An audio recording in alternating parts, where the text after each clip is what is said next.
Good afternoon and welcome to North Hobart Oval. Alistair Nicholson, joined again by Andy Bennett for the game between the Dockers and Demons.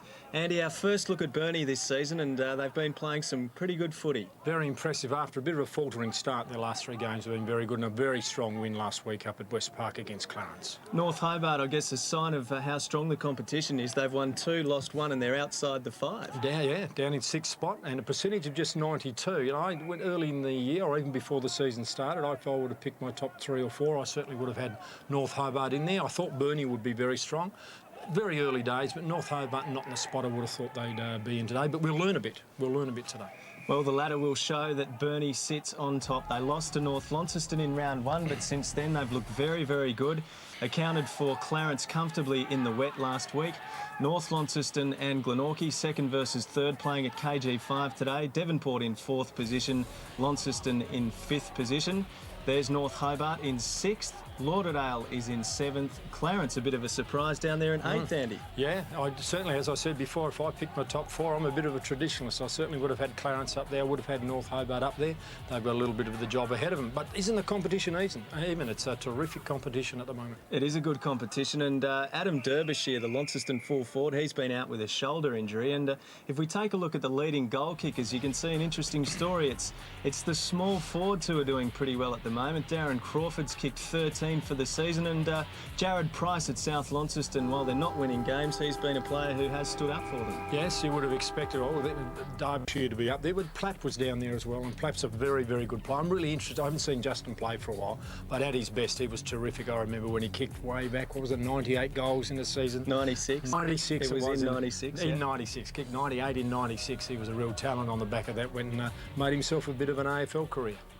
Now, the reserves game here has finished and North Hobart has had a comfortable win over Burnie. We've seen people from all walks of life getting to the football, and there's one of them, our own newsreader, Peter G, running for North Hobart today. Well, running's an interesting sort of description. I might have found another shuffling, I think.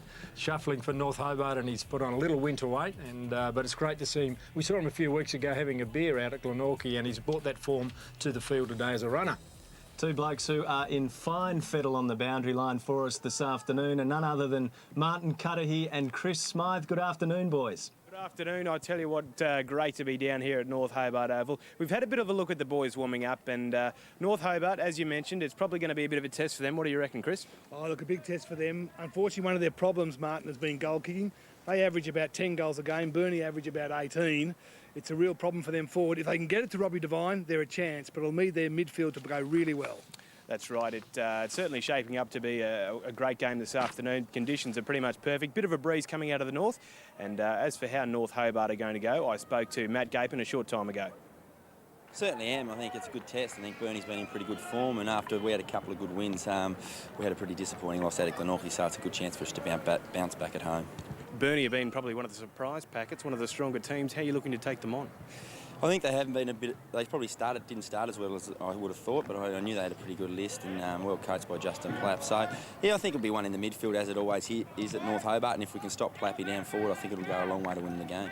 Do you reckon home ground advantage will play much into your hands? Yeah, I think it's a huge home ground advantage. They've travelled for the first time. They haven't got a great record back in the old statewide days down here, Burnie. So hopefully we can keep that going. Matt Gapin, good luck. Thank you. An interesting comment there that Burnie doesn't have a good record here. I remember they lost the 96 and 97 grand final, and blokes like Justin Plapp and Brad Davis playing his 200th day today would remember that. The North Hobart lineup's a pretty good one, although Aaron Veach not playing today. He was badly concussed last week. I saw him before the game. He could barely talk. He nearly had a couple of teeth knocked out, and they've been glued back in. But still a pretty good side with Divenuto returning, and Michael Fisher's come back from Queensland. Yes, that's a pretty good side. There's some known names. And Matty Gapin, as you know, has been one of my favourites over a long time. He's a really wholehearted, whole-minded player, gives his everything to the side, leads, and I'm really interested to see how he goes. I'm a rap for Reece Long. I don't think he'll play at centre-half back as they've named him there. I imagine he'll play on ball. But they're a talented side, and I love coming to watch Robbie Devine. Each day he just gives entertainment plus. Certainly is a character. Now, I know the boys were hovering around the Burnie rooms as well, and Martin and Chris, the 200th game of Brad Davis, I'm sure they're all pumped up down there. Well, that's right, Brad Davis. He's played a lot of football. It will be a big day for him. Another player I'm looking forward to seeing today, Chris Smythe, is Luke Shackleton. We've seen a lot of him over the years. Oh, indeed, and Luke was in the rooms warming up, very confident this morning. He's only 24 years old. Luke Shackleton's been playing a long, long time. If he can get the ball down to Justin Plapp, Burnie are a long chance of winning this game. That's right. It certainly is a pretty potent forward line if they can move it forward. Yeah, Tyson Myercheck, they can throw him down there as well, but it'll really be one in the midfield. I'm just interested to see how they go on the bus trip. They left at 7:15 this morning. It's a long day. Well, that's right. I spoke to Justin Plapp about that bus a short time ago. Yeah, look, we've just arrived about an hour ago, and it's been a good 4 or 5 hours on the bus. But look, we're excited about it. I think that the beauty coming to this ground. I think it's probably the home of footy in Tassie, and I've played a lot of football here, and it generally excites me still as being in the position we are now. So look, I know the group are looking forward to it, and they have been. And look, I know North Hobart are going to be very hard to beat down here. They've got a great home ground advantage, and that's going to be the big challenge for us to get across today. So we're looking forward to the challenge. You've been probably one of the form sides, top of the table at the moment. How are you looking to take on North Hobart? Look, I think that the big part of our turnaround, particularly after round one, has been our pressure and our defensive pressure when the opposition has the ball. So look, that's going to be a big focus for us. They've got a really good midfield. We've identified Long and Gapin. Kenny Hall is being very, very important to them. So look, we're going to try and nullify them. Outside of that, if we can do that, it's going to give us an opportunity to get into the game. We think that, particularly forward, that we've got that's going to be a massive advantage for us. So we're going to try and use that to our advantage. Being on North Hobart, I mean, if you get the ball in quick, it's going to have a pretty big positive for you. So, look, that's how we think we can win the game. Mind you, that's they're going to have their plans for us. So, we can only worry about what we're about. So, no worries, Justin Plapp. Good luck. Thanks for your time. No worries. Thanks, guys. And I guess, Andy, a lot of these younger Burnie players have probably never played here before. No, we're talking about form, poor history at North Hobart. Some of these kids were literally kids, 8-year-olds when Burnie was running around here. This looks like a very strong side to me. I look at Justin Plapp, tried and true. Brad Davis, 200 games. Luke Shackleton, we know. Jesse Wells had time with the Doggies in the AFL. Clinton Brown, Matthew Smith, Brent Archie. If you just look at that top level, that's a pretty tough side. That's a very well seasoned side there, and I think, to be honest, I know I'm preempting things. North Hobart are going to have to really lift their game to get over that lot just alone. We mentioned the bus trip, a long way down from Burnie today, but it's a pretty good trip back if they get a win, isn't it? Oh, yeah, and it's horrible the other way around. I was saying before, I'm thinking the reverse of this. I never won a game at going up to West Park, so part of me never wants Burnie to win down here just to get them back, but I think they're a very, very strong side. The other games going on in the TSL this afternoon, Launceston hosts South Launceston. I spoke to Luke McLean, the coach of the Bulldogs, during the week, and he was quietly optimistic that the Bullies can break through for a win today. Glenorchy versus North Launceston at KG5. That's an absolute belter. That is Glenorchy in third position versus North Launceston in second. Devonport and Lauderdale, also a good game coming up this evening under the lights at Devonport Oval, and they've been a great success so far, those night matches. And then tomorrow, the first of the gala days, Clarence is hosting its game against Hobart out at Richmond, Andy, and Richmond a pretty good facility out there. Richmond's a terrific surface. Actually, the first game of football I played in Tasmania when I came down to coach all those years ago was at Richmond, and we looked around for just the best surface that was available in cricket and in the cricket season, because it was a practice game, and Richmond was fantastic. That's a really good initiative to take the football out into those regional areas. All right, let's get a tip from you today. I think you're leaning towards the Dockers. Yeah, I think I am strongly leaning just on the strength of their strength. I'm going to go for the Dockers as well. And you, Smithy, what's your tip for this afternoon's game? Oh, I'd like to pick North Hobart, but I think the Dockers might just have it. No, I'm going to go for North Hobart. No. I think the home ground advantage, Tommy James in the middle, Ken Hall, North Hobart at half-time. Ask me again at half-time, Alistair. Ask you again in a minute. For the Clarence North Hobart game when you weren't here, Andy, Chris basically gave his tip after the final siren. Yeah, he's got it, that hindsight. It's Chris Hindsight Smith. Smythe. Stevenson on screen. Matty Muir, big ask for Matty Muir today against Brad Davis. And Jesse Wells, yeah. Yeah, and he's been in good form. Yeah. And he looks fit, actually. He looks very trim. It's Stevenson starting in ruck for Burnie up against Muir. Now Shackleton near Hall, but it looks like Clinton Brown playing on him. And the umpire's not happy with the bounce, so not a great start to the game. Do you like that rule, Andrew? I do, thanks, Chris. It is. I think it's good because I think at the start of the game, especially, it's the precedent there, or the idea is that everyone has an even chance. Up they go again. Muir got his hands to it. We may well have another bounce, although Shackleton with strength gets the kick out of there somehow.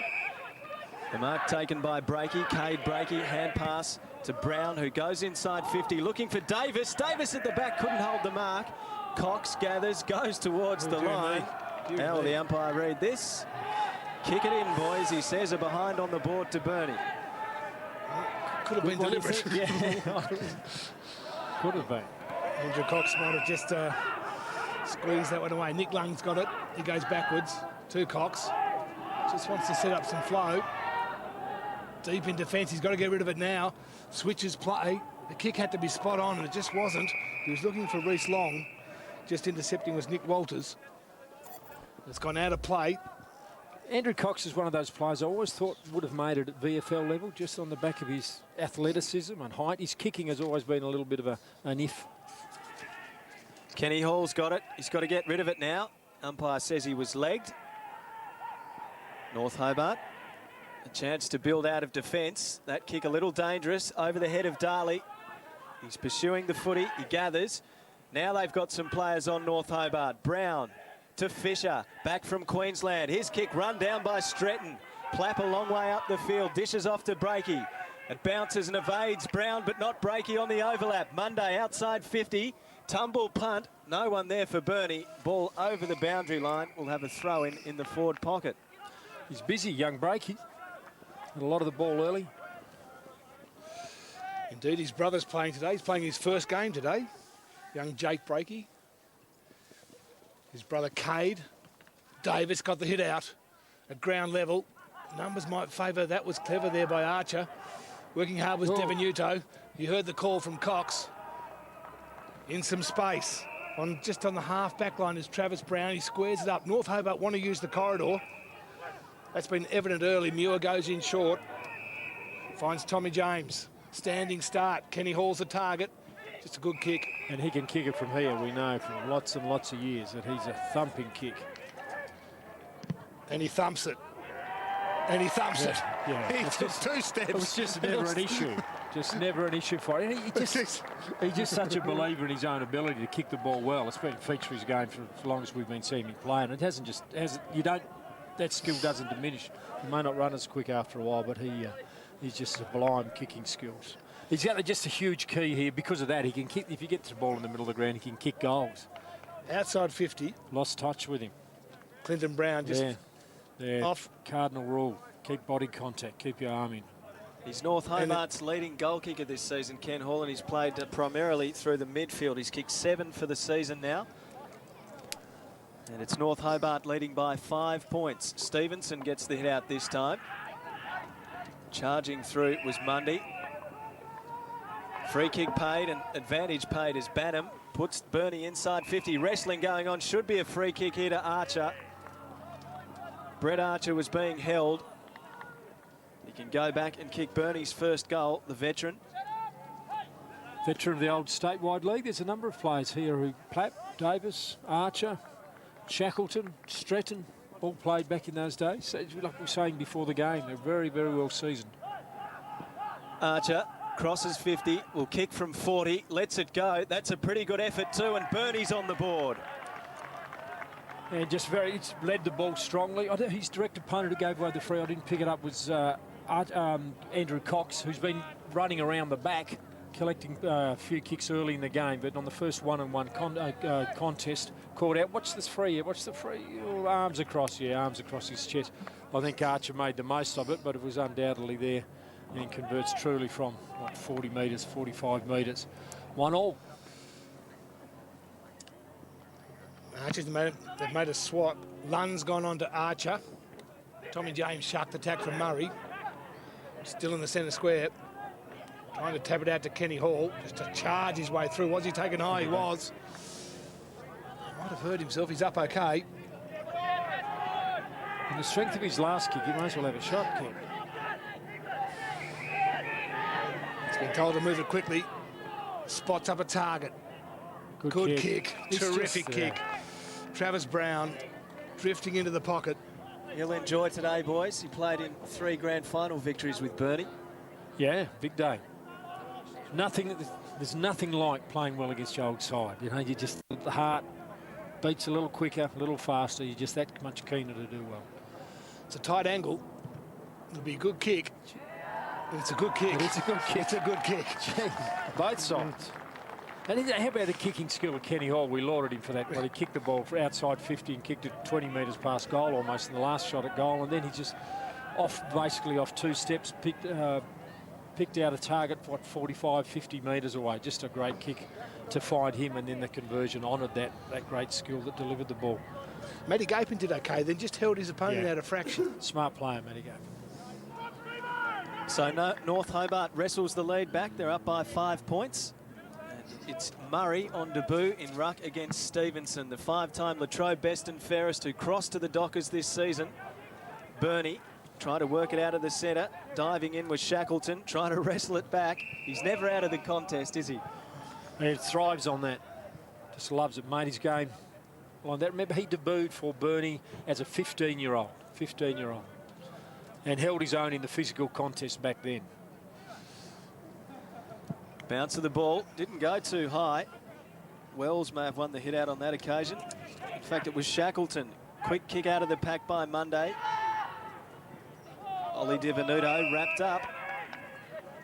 And we'll have another bounce. About 55 metres out from the Dockers' goal.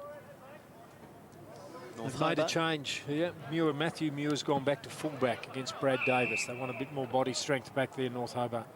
So that's 2 rebounces in the opening 7 minutes. He throws it up in the air. Stevenson palms it down. Divenuto off out of it, after it.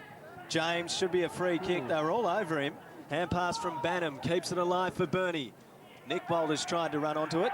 Here's a chance for Harry Walters. Trying to get away, gives to his brother. Walters shoots at goal. The smother by Cox was good. Lands in the arms of Bannum. Now with Brown in the centre square. Sweeps the hand pass back. Stevenson, the chip pass is good. Shackleton has got it on the edge of the centre square. Looking for an option. Goes to the pocket. Breaky there. Cade Breaky, and it beats him over the boundary line. And Justin Platt led out. Shackleton had a runner from behind, and they just filled up each other's space. Not good teamwork. Inside 50 for the Dockers. Muir against Davis. Neither really won it, but it's in the danger spot, the corridor. Just hovering over it. It's a free kick over the shoulder. It'll go to Harry Walters. Oliver Divenuto didn't quite see it the same way. He might be thinking about, I thought he had a half a chance for a free kick a minute or so ago. And he would have thought, well, if I didn't get one, why should you get one there? No. Wrong decision.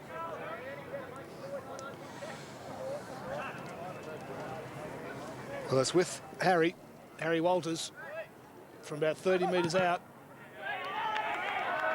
Not much of a problem. The Dockers second. Both sides on target.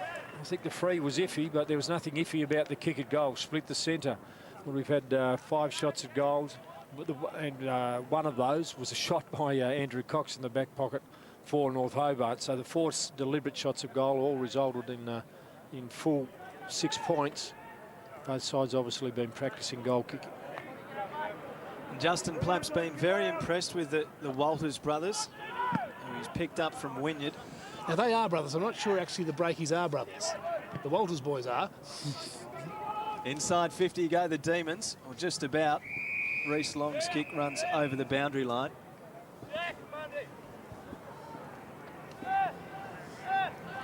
Burnie leading by a point. It's been goal for goal here at North Hobart so far in the opening 10 minutes of the first term.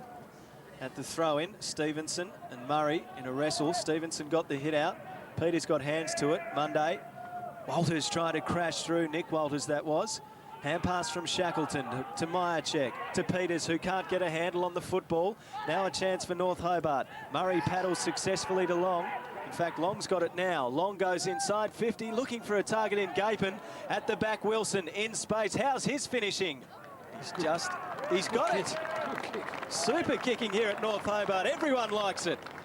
And it's a terrific shot at goal, deep in the pocket. What was good about it, we'll get it in the replay in a moment, he just takes time, steadies himself, good talk around him, confident in his own skills, didn't rush it, no panic, made full use of the opportunity. He was great a few weeks ago against Clarence, Wilson. He really turned the game around in the second half. See that, he just composed himself, knew what was around him, had good awareness, made full use of the opportunity, straight through. That's not an easy kick.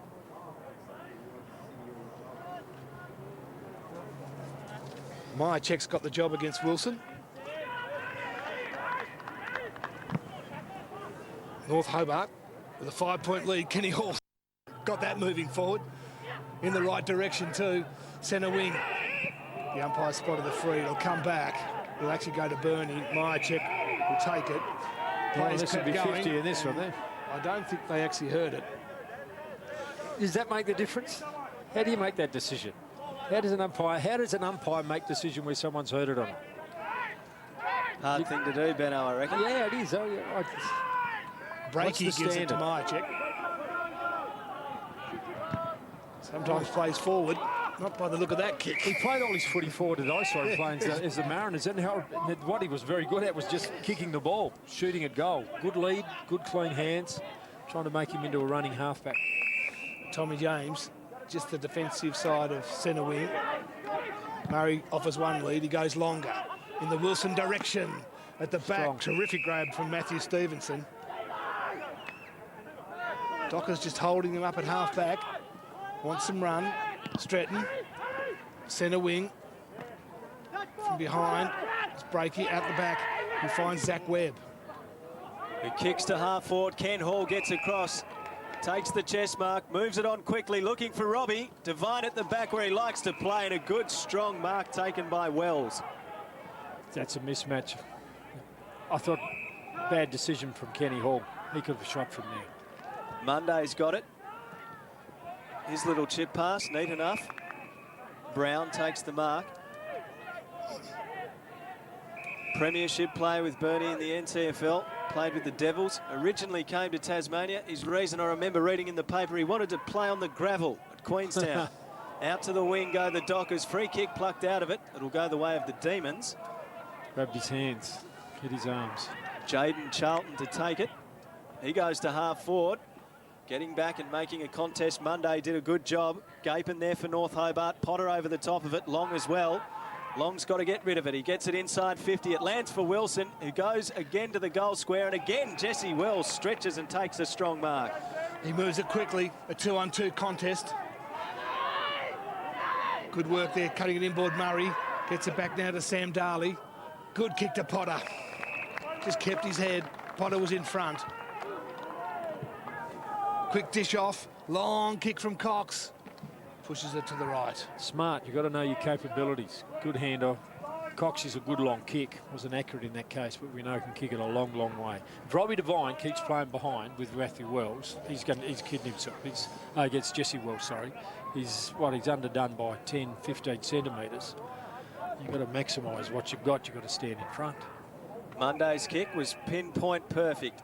Clinton Brown along the wing, looking for Stevenson, who takes a good mark. Had Potter against him. Stevenson moves it on quickly. At the back, here's a chance for the Dockers. It's Gardam, who goes to the unguarded goal. Getting across in time for the Demons is Muir. His kick for Darley, taken away by Breaky, who dropped it. Lucky to get away with that. Walters takes it over the line. Throw in on attacking 50. Pretty happy bench. It's early days for that, boys. You're 6 points behind. Someone better tell them. Gapin got his hand pass out. Brown, Charlton, Webb sweeps it out wide. Here's Lunn. Takes the mark. Assesses the options. He's got Potter centrally. He's going to go down the wing by the looks. Real indecision here from Lunn. In the end, he's got to pop it up. Gapin made a contest of it. It fell for Clinton Brown, getting early touches. Stevenson's tackle on Potter, but he got rid of it. Reece Long gets through some traffic. Little chip pass is a good one. Taking the mark is Charlton. He moves it on quickly for Devine. Good punch from Wells. He's winning the one-on-ones at the moment with Devine.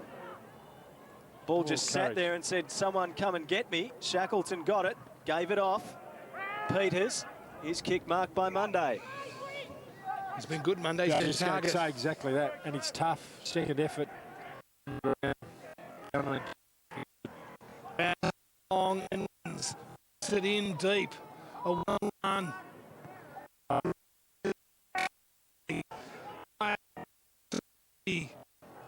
Hook.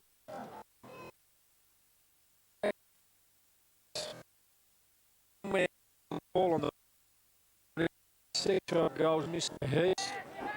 He's a good kid. They had North Hobart very exposed then. I want to get another one. I want to be their player out of defence. Bielski goes to Brown. Big punch from Wells. In to go. Beat it easily. Peters. Half distance kick was okay. Terrific pick up there from Cade Breakey. Stratton, centre wing. He was just out of position by a metre.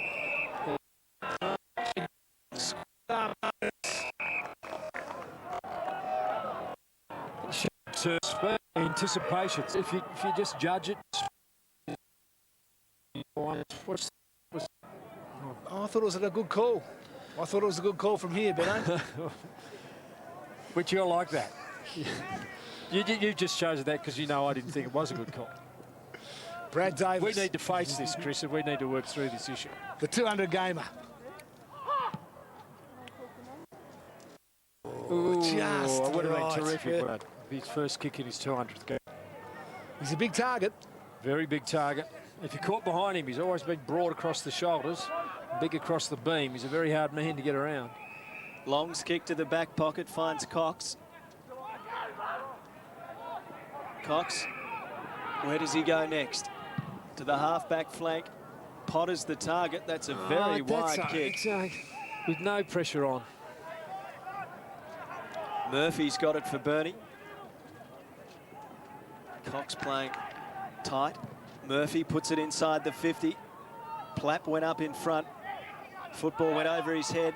Now it's a battle to see who can come up with it. Umpire lets it go a long time, and eventually it comes out, so not a bad option. Monday gathers. He's been excellent so far. Shackleton. Ping this time. What did he say? He said he pushed him in the face. Could only be the only reason. Well, the free kick North Hobart. Luke's still arguing or puzzled, one or the other. Potter at the back, clever give. Gaping his first touch. Kenny Hall, good grab. And it's they're going to have North Hobart are going to have to do this. They don't have enough height down forward. They're going to have to push Ken Hall. Watch this free kick. In the face. Oh, gee, Tiggy Touchwood, I reckon. Ended Hall. You wouldn't want it in better hands or better feet. Yeah, never in doubt.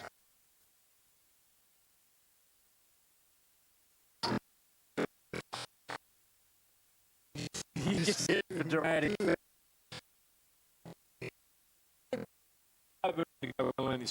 Right end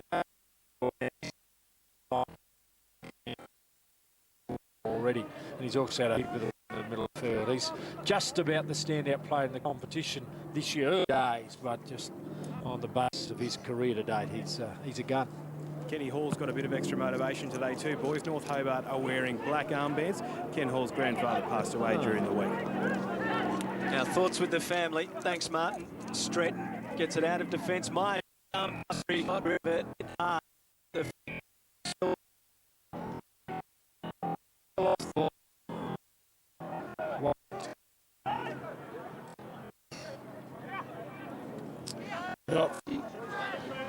Well, this no, not 50.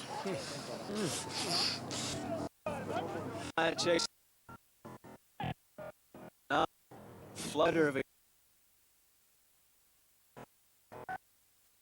toss.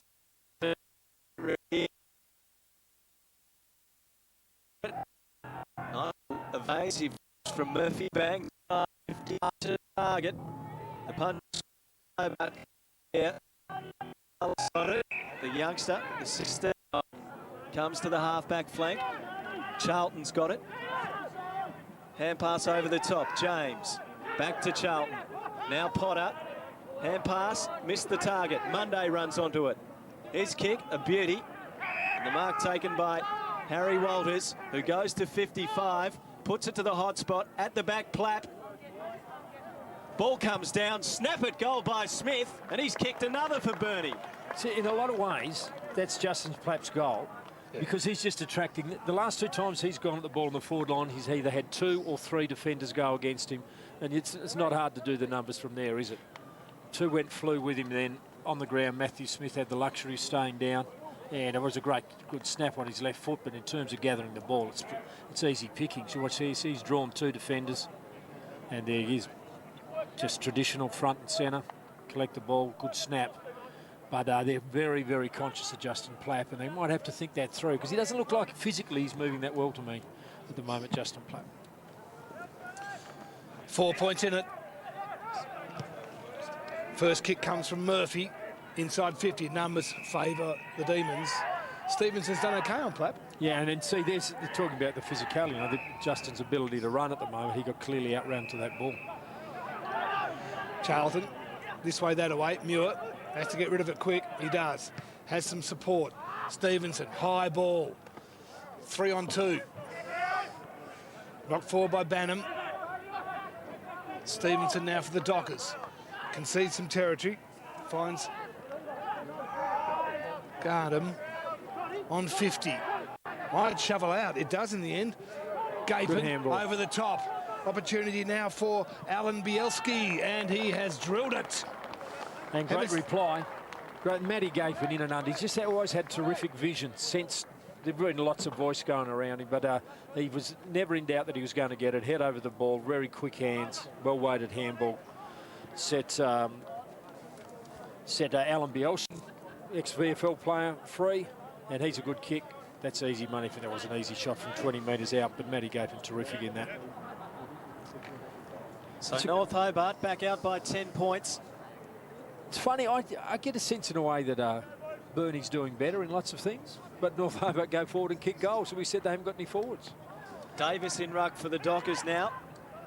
Charlton got rid of it. Reed's kick, ineffective. Falls for Webb. Webb, high kick. Stretton, well placed. Great mark, one-handed. Strength and skill required there from Clinton Stretton. Goes to a 2-on-1 that didn't favour Archer. Smith needs to break the tackle from Divenuto, pinged holding the ball. Took him on. Divenuto wants to move it quickly. Here's the mark. His hand, gee. Free kick and a mark. Strong. Gardam. Little chip along the wing. Murphy. He could play with Collingwood with an arm like that. Inside 50, the big fly from Plapp at the back. Carr with a job to do. 2 of them tackle him. Archer tries to gather. He gets it again. Keeps it alive. They've got it smart here. Fisher couldn't get a handle on it. Walters and now Charlton. They're going to come away through Carr. North Hobart's defence wins out, and that's North Hobart want to spread out of defence all the time. They really want to go wide. You know, they haven't, other than a couple of times. That's the Hobart Football Club who had their first win last week against Lauderdale. Very professional. We've seen them twice coming along on the Saturday when they're going to play on the Sunday. They're playing North Hobart next week. Yeah. On centre wing, Travis Brown did okay. Got it to Charlton. A long bomb. It's Devine, Wells at the back, Potter at the front. The umpire spotted the free. It'll go to Wells. North Hobart got to think this one through. If you keep going one-on-one to Wells versus Devine, Wells is going to win that. And you know, Robbie Devine's pace has never been a real strong suite for him. They might have to think about doing something very differently there. He can't be their focal point while Wells is against him. Neward got it clear from Davis. Stevens roves it nicely. The umpire said you dropped it. You dropped it, Nathan Peters. Muir's free kick. Potter's the target. Has to go hard in front with Stretton. Great courage. It's been very good. And 50. Said it's late. I don't know. What do you think, Benno? About that free? Might be 50? Well, I thought that... No. I thought it was at the contest. I don't think he had a lot of choice. Who gave away the free? Potter. I didn't think he had a lot of choice but to go for the ball, but I do know he's been very good. Dishes it off. Shackleton tries to get around Devenuto and does. Pumps it. It's a big kick from Luke Shackleton. Really, Carr was the only one in good position. They came at him. Archer was one. Watch the free kick. The mark's clearly taken. It's a good mark. Not much he could do to avoid that. Actually, you know, I think if the umpire was close, I think in the end he took his eyes off the ball. Open goal for Archer. And Brent Archer does not miss those. That's his second. And Burnie reduced the deficit back to 4 points here at North Hobart Oval. Robbie Devine. Robbie Devine, yeah, that's right. You've got Robbie can just trying as hard as he can, but he's just physically just terrific ruck work. That's the sort of thing you practice from Darren Bannum. Great hitting, just hitting into open space. Not great defence from North Hobart, you've got to say. That's the most dangerous spot in the ground. We're at that throw ball up or throw in. That was the spot you had to defend really tightly. You had to have players in there. He's not a renowned ruckman, Bannum either. No. Shackleton, all wrapped up. He's about as tall as Tony Lippman. I was about to say. But he knew where to hit it. Yeah. Hit it to the dangerous spot. A 9-goal quarter. Terrific entertainment. Kenny Hall's third man up. He did okay. Bielski out wide. Here's a chance now for Webb. Inside 50. Just pushed it. On the strength of the kicking to date, he should have kicked that. North Hobart have been able to catch Burnie out on the breakaway when they've been able to turn the ball over in the middle of the ground. Lots of North Hobart players have been able to run into their attacking 50 without an opponent. So it's Monday with the kicking in duties, and he spots up Murphy. He's been very neat, Cade Monday. He's had a lot of the footy as well. Murphy's been good as well. Myercheck. Another shank. He's not sure if he's got the right boots on today. He's got the yips. I think it might pay to change him. Quarter time, do something different. Kick left foot. Reece Long puts it inside 50. He's looking for Van Cranen. Myercheck gets back and sees it over. There he is, the son of Jack Myercheck, who played with Essendon. Bit of talk he was going to be drafted there. Yeah, he wasn't far off one stage. Off the pace. Boundary throw in. An attacking 50 for the Demons. Davis in ruck with Muir. Davis got to the front position. Going in hard, Wilson for North Hobart. Shackleton just with strength emerges with the footy. Wells under enormous pressure. In the back. And he's got the free. Yeah. He's had a bit of it, Wells. Yeah, he's been... And 50 surely here. No, it's got to be. Wilson went on with it. The main game's back for this guy. He's been very, very good, Jesse Wells. It's been down there a fair bit. One-on-one, Myercheck's got to mark this, and he does, and takes off. Beats Devenuto, decides to handball to Peters, who just spilt it in the end. Potter concedes some ground. Cox, clever ball, Mundy. Great tackle, that was on Blakey. Just wrapped him up. It's Reece Long. Just didn't concede the corridor.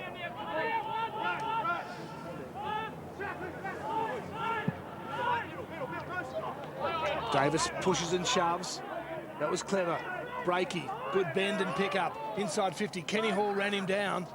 Just a fingertip at the end of Tyson Wellett. Might fall off, hit the posted Archer. Right on quarter time. Would have been a great goal for the Dockers. Would have been a great way to finish the quarter. Because I've had a feeling all that quarter that Burnie are playing better somehow. The North Hobart were very efficient going forward. When they did win the ball or get the ball inside their 50, they kicked well. 5-2 tells us that. But even if you're just in the conversion rate, but even the conversion on terms of the number of time they've been forward of centre or inside their attacking 50, they've done very well to set up opportunities. You've got to sort of wonder why in a way, because they don't have any key leading forwards. You wouldn't say they have a strong forward. In fact, their key forward, their main forward, if you like, Robbie Devine, was clearly outpointed by Jesse Wells, was taken off at about the 20-minute mark. So it's come from players from running from behind the ball or just from very good long kicking from Kenny Hall, who shapes as Burnie's biggest threat. And Justin Plapp's obviously not happy about something there. Very, very upset about some team instructions being ignored to young Peters there. I think he spilled it. He spilled the ball. He's dropped the ball, yeah. You've got to keep your eyes on it. That helps. Goal kickers to quarter time. Yeah. Ken Hall with 2. And he is North Hobart's leading goal kicker, yet plays a lot in the midfield, and he's drifted forward as well. Wilson with 1, a good finish on the run for his goal. Bielski with 1 and Brown with 1. Archer with 2, and he looks pretty dangerous, the veteran for Burnie. Harry Walters with a single, and Smith's neat crumbing snap off the pack was a beauty as well. It's 4 points the margin here at quarter time. Charlton has had plenty of the footy, 10 possessions, 6 to Hall, 6 to Cox, 5 to Brown, 7 to Long, and 5 hand passes to Potter. So yet to register a kick, Alex Potter. Let's take a look at the Dockers, 8 to Monday, and he has used the ball very effectively and won it in close as well. Myercheck with 4 kicks and 4 pretty ordinary kicks, but 6 possessions, 7 possessions to Shackleton, Brown with 6 and Murphy with 5. Pretty free-flowing contest, Andy Bennett. So we saw basically either team going end to end, and we saw goal for goal, and then North Hobart midway through got a couple in a row, but it's been pretty good open footy, and the teams have been prepared to kick it long. Yeah, then you should probably on North Hobart.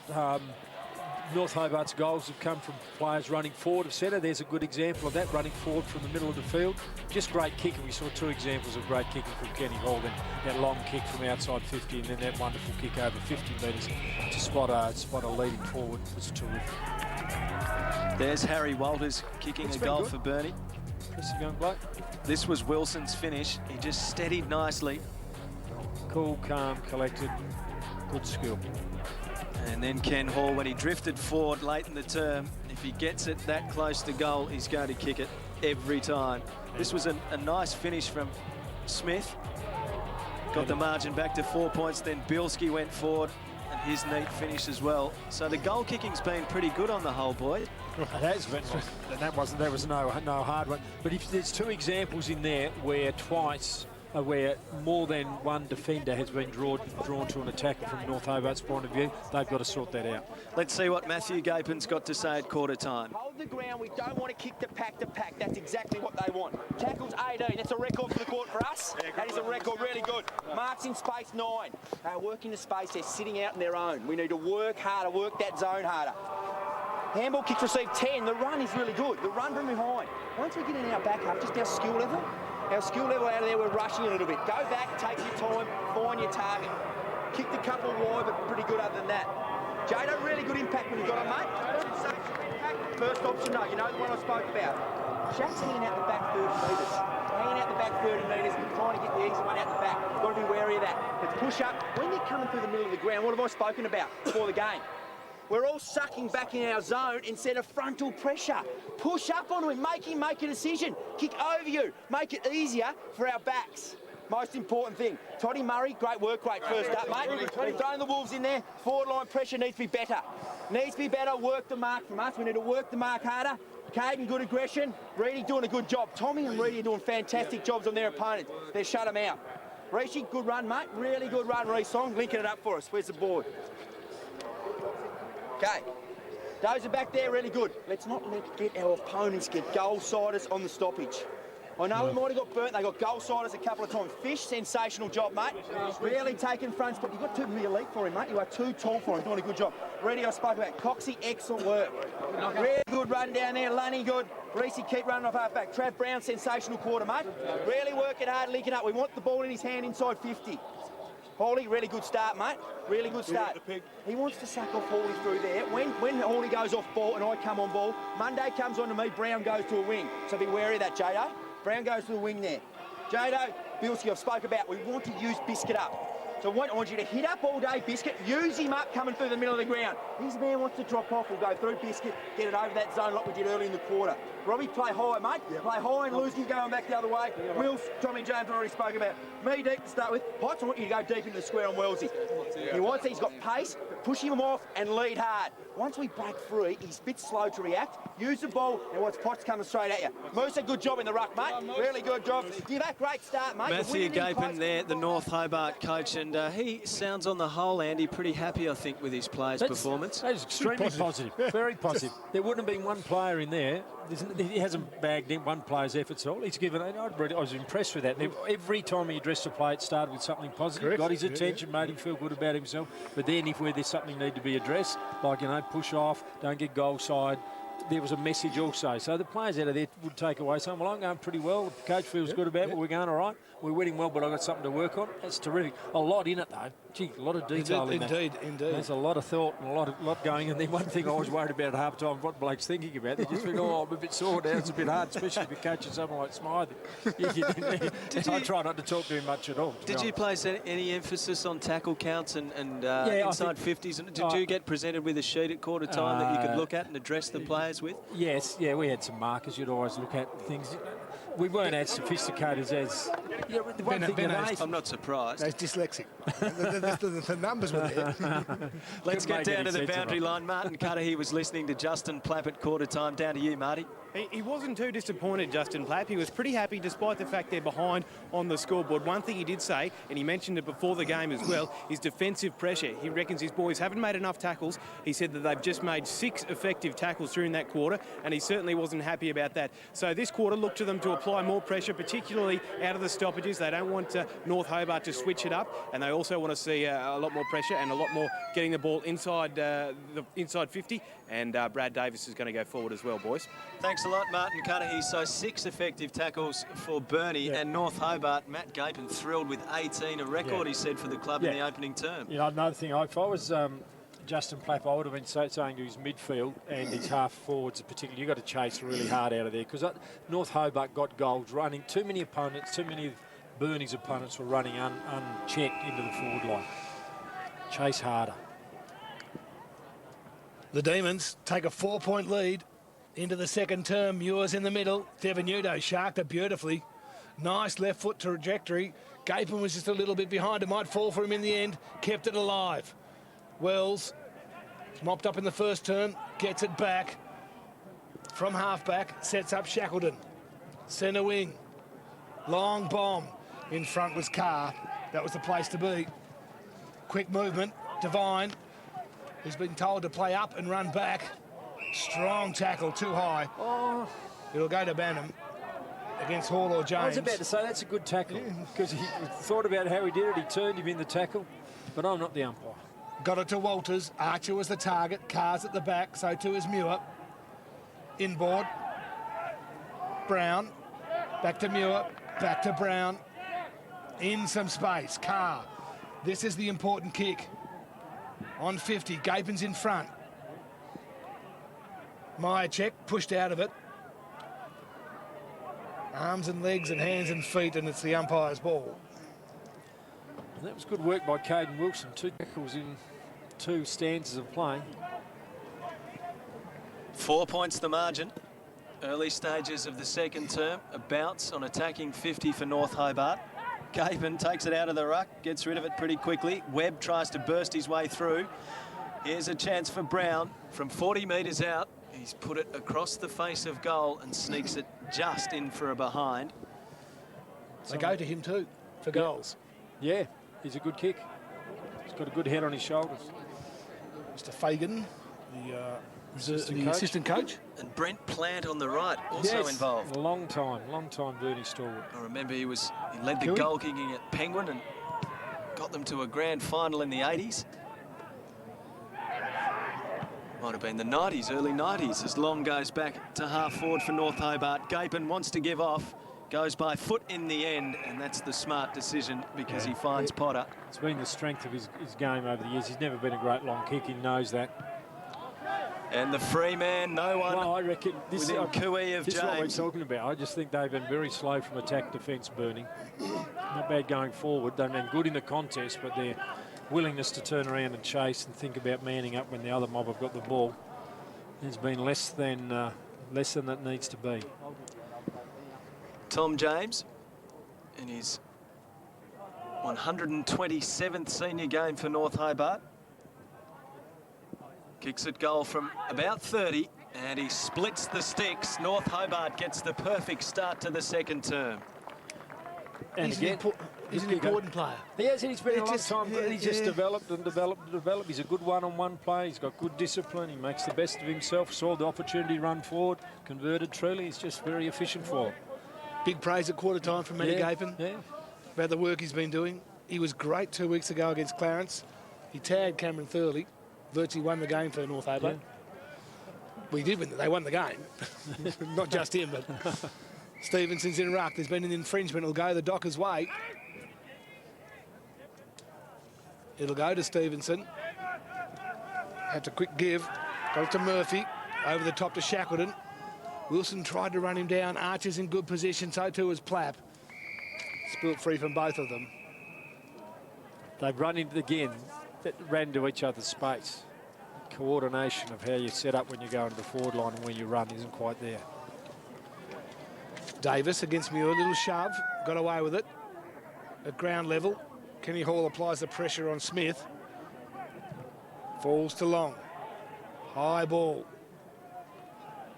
No one with clean catch. Numbers favour Smith at the back. Can square it up. He goes in that direction. Stevenson. It's 2 kicks out from goal. Very high ball. Hard to mark. Ground level. Murphy. The umpire spotted the free. It'll go the Demons' way to Devenuta. He's been okay. Yeah, competitive, hard at it. Devenuto finds Hall. Hall goes long and it's an open forward line, one-on-one. Peters punches.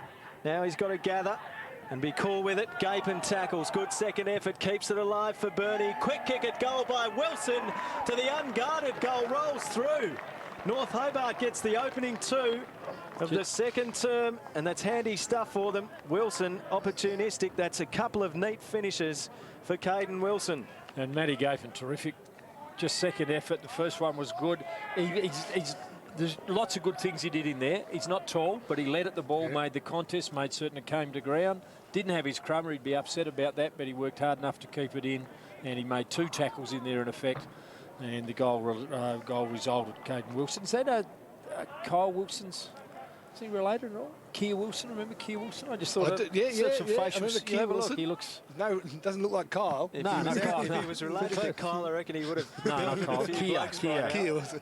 Holding the ball, it's a call against Murphy, and they've got it. The noise was too big, the umpire couldn't. He's overcome. Yeah. Murphy thought he was caught high. He may have been. In the end, Webb pumps it long. Potter got a hand to it, couldn't quite drag it down. It's a dangerous spot. Myercheck spills free. Brown had it, only for a second. Got to give it. Bielski concedes ground. Got out of the traffic. Cox spots up Darley, and he held his turf. In fact, Caden Wilson, if he didn't take the mark, it was a free kick. Bielski should never, ever have been able to get through there. I can understand why Justin Plapp's not happy with the tackle. There was about 3 chances to grab it. It'll be a good kick, and he is one. He is one. He's a good kick. Gee whiz, that's a terrific kick. That's his 3rd, and no wonder they look for him in attack. Sounded so sweet off the boot. Yeah. It was a Tiger Woods sort of connection, wasn't it? Just perfect. And Burnie just aren't in the game at the moment. They're not winning it. They're not tackling hard enough. They fumbled there. They're a little, it's very early days, but they're a little rattled. And that was just soft, as too hard a word. You can say that. But that wasn't a terrific mark from Wilson as well. But I'll go back to the Bielski part. That was the important part of that play. 23 points the margin. A free kick going to North Hobart out of the centre. North Hobart with the first 3 goals of the second quarter. I think I tipped North Hobart. Webb banks inside 50. Out on the lead, taking the mark. Gapin on his chest. He can go back and have a shot from about 40. Just about on the edge of his distance. But if they kicks this is a dangerous break from Burnie's point of view. He targeted this game as an important one for the club after last week's 46-point loss to Glenorchy. Gapin across the face of goal. That'll be out on the full. Yeah, he was just trying to hit it as hard as he could. And accuracy's at a risk when you do that. Stevenson wants to switch play. Gapin might get it again. Wants to move it quickly. Half-distance kick was smothered. Mundy can get it to second centre wing, and he does. Finds his teammate Nick Walters. Has some run over the top. The handball wasn't perfect. Really put Munday under pressure. They got it out of the zone. appreciate him wanting to play on. The handball had to be just centimetre perfect to get away with it there. Maybe a bit of patience to build it up could have been better in that case. Stevenson against Murray. Well read, beautiful. And kept his feet. Gapin had 2 to beat. You'd be probably happy with that. There's nowhere in the North Hobart forward line where they have a height advantage. There's just not one spot, and yet they're kicking more goals. They're getting him in there quick. It's a very open forward line. North Hobart have played that way all day. Murray might have infringed, and he did.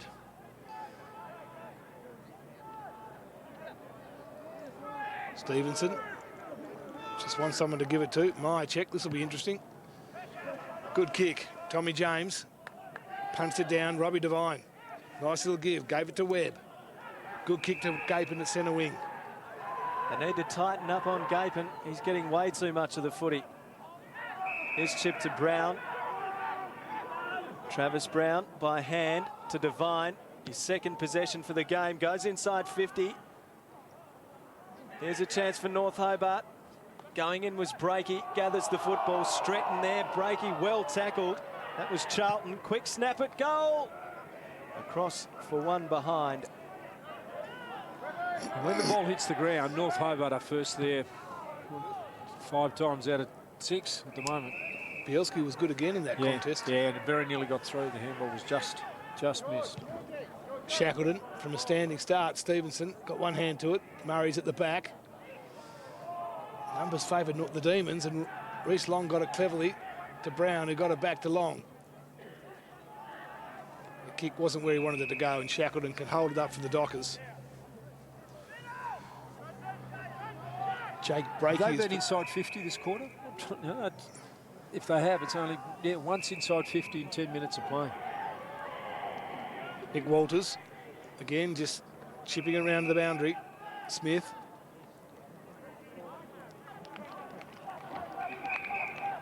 Told to play on quickly. Plaps the target. Got it. Had to work hard in the lead. Fisher's been wearing him tight. On the edge of his distance. It's a very acute angle. It's close to the man on the mark. Play on. Just hits it high and hopes. Wells down there. And through for a minor score. It's the first score for the quarter. It was good defence from North Hobart. The new Plapp wanted to give it off, but there was just never ever did they concede any space. Reece Long goes to the back pocket. Cox, who chips to James. They've worked it nicely here, North Hobart. Now goes more centrally in the Brown direction. He gathers the bouncing ball. Faulkner, his first touch, the first gamer. Charlton's hand pass for Brown. Gives back to Faulkner. Scrubby old kick. Potter couldn't gather. Goes again though. Well done. Divenuto. Kick smothered by Gardam. Gardam charges in again. Needed to get rid of it. Did so. Potter's little chip towards the 50. Out in front, Myercheck. Sockers. Stretton gave it up. Charlton. Myercheck pressured him well. We'll have a throw in between wing and half forward. And it's North Hobart leading by 23 points. 12 minutes gone in the second term. Long's got it. He's tackled. Good stuff from Smith. He stole it in the end and may get a possession. He freed it up. Wonderful stuff. Shackleton. Now it opens up for Monday. Monday can have a couple of bounces. He can run to 50. He can shoot for goal, but the kick is poor. Into the pocket, runs over the line. And had to do better from there. Had a lot of time, a lot of space. Just the skill level let him down at the end. It's been okay for them. I thought he was very good in the first quarter, but we haven't seen him much in this quarter. We haven't seen much of any Burnie player in this quarter.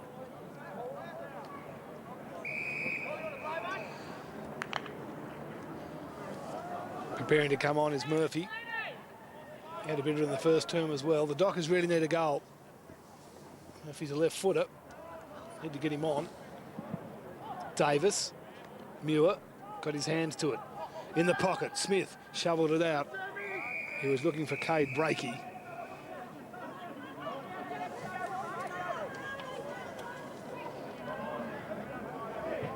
It's been in the Dockers forward 50 for about a minute. It's the longest it's been in there this term. Muir charges at it, danger spot, pumped forward, might fall to Plapp, back to goal, across the body. Good coach's captain's goal. Yes, both of those, and much needed. And the last 2 times the ball's come to him, he's been in front. That one, he just started in the right spot, and he looks like a little bit more spring in his step. Maybe, you know, the gap in the game now, that 30-odd point, or 25-point gap there it was there for a moment, has sharpened his focus for a moment. He knows he needs to do something, but he's won his last 2 one-on-one contests. Again, good hit forward from the ruckman, on a small ruckman, and he's been very good kick at goal for a long time. Justin Plapp, it's his first goal, and from Burnie's point of view, they'd have to hope that it's one of many to come. 17 points the margin. In the setter, Smith working hard again for Burnie, and will take the free kick for a push in the back. Got there first. Matthew Smith, the 2006 best and fairest. Little chip pass to Harry Walters, who sweeps it to Shackleton. Shackleton had to go backwards. Gardam from just inside 50 on the left. Plapp well placed. He's marked it just inside the field of play. Should go back, the playing coach, and try and kick his second goal in a minute. Always had great power, Justin Plapp. It was his first few steps or his leap at the ball were his big strength. Explosive power. You'd expect him to run around here, Justin Plapp. Come out on the right, only a little bit, and that is not a bad kick, although he's just missed to the near side. But he's getting a bit of the ball. He'll slip at the end there. He tries to tighten up the angle, but umpire was good enough to see his way through that. For the first time this quarter, the Demons are under a little bit of pressure in their defensive 50, and they might not have got rid of it yet. Cade Breakey on centre wing. Going forward, the Dockers look pretty good. Smith, who's had a bit of it the last couple of minutes. Goes in short again, Brown.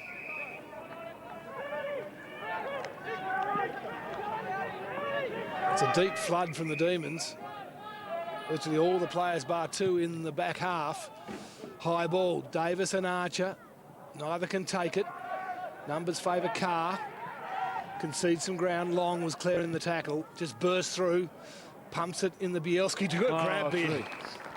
Mark of the day. Alan Bielski. Just great stretch, good pace. Inside 50, Wells. He's tall. There. He's a big lad. And he's put himself in the right spot. He's made full use of it. Smith. Just wants an option. The kick's got to be good, and it is. Brown. Working hard was Breakey. My check was the option in the end. Just spills free. Gapin.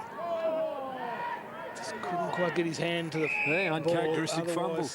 Yeah. He doesn't do that very often, don't work. He'd be disappointed with himself. This is, Bielski throws himself at it here. Terrific mark coming up. Just desperation right at the end. He was a long way out of position, and the yards he made up to get there was the big part of that mark. Smith is getting plenty of it in this term. Murphy, lovely left foot kick down the wing, marked by Nick Walters. Davis leads. Walters goes in the Plapp direction, and he takes the mark. A long way out from goal. Archer on his own in the pocket. Not sure what Carr was doing. He went to the space, and Archer just stayed in the pocket on his own. Yeah, he was ball watching and guessing where Plapp was going to kick it. A terrific kick. Yeah. The good sign, and obviously the great sign from Burnie at the moment, is the form of Justin Plapp in the last 5 minutes. He's just really found a yard, found a bit of life. Archer already has 2. Burnie need a goal. Archer hangs it out to the right. Yeah, he just poked. It was an uncertain approach to goal.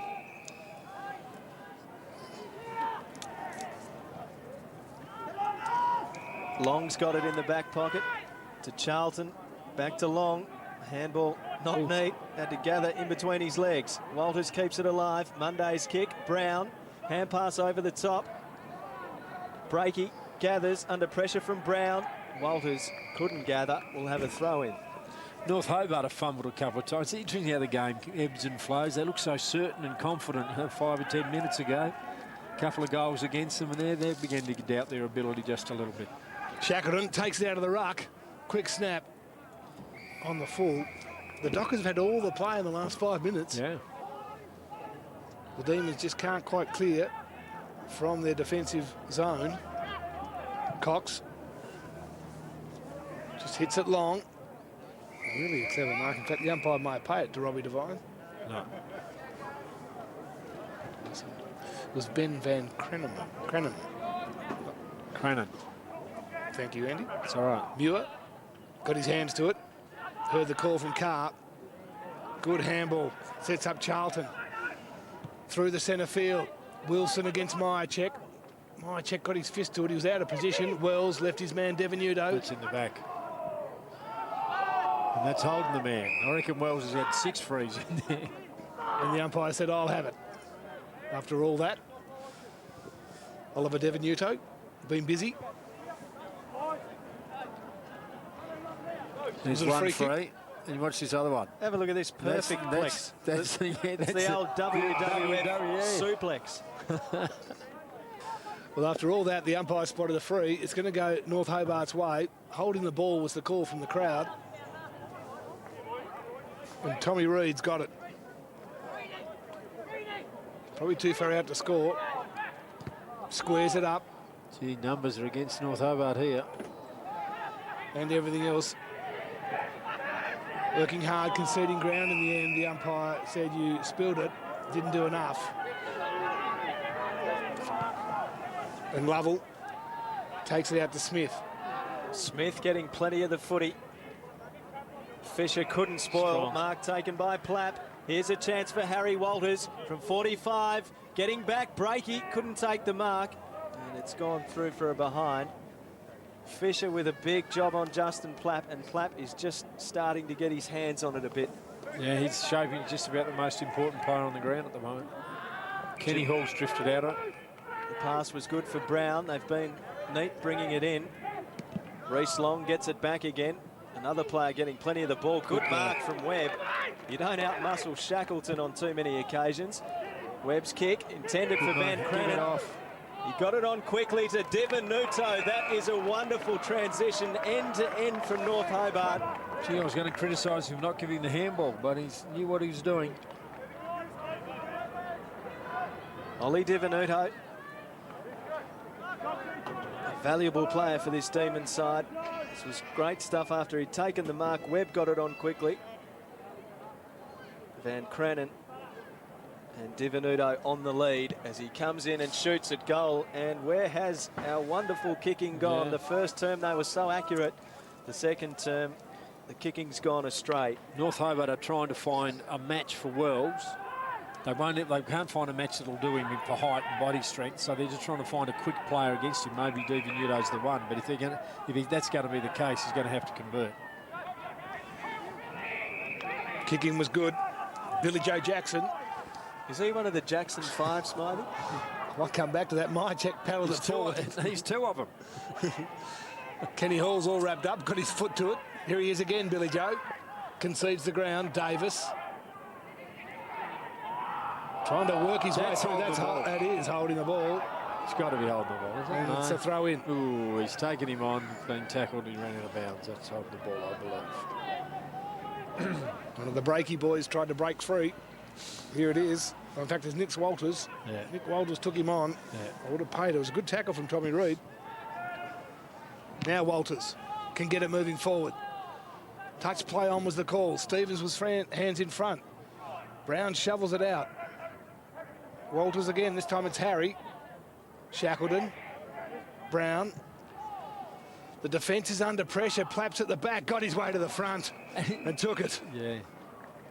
Calm, collected, eyes on the ball. See what happens now, he's in a bit of form and the opponent's he's thinking, oh, will I go body? Do I go at the ball? Where am I going? Whereas Justin Plapp just has to fix his eyes on the ball.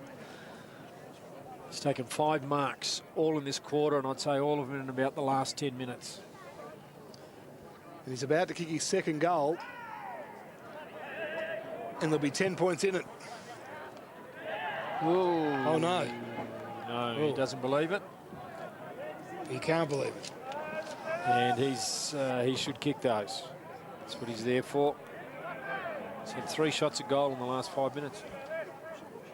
1 goal, 2 for Justin Plapp. As long goes long. Muir couldn't take the mark. Oh. Hall just dumps his opponent, Myercheck, and Myercheck's not a small man. Will have a bounce on the edge of the square, and concerned faces on the Burnie bench. Same number of scoring shots, Burnie as North Hobart.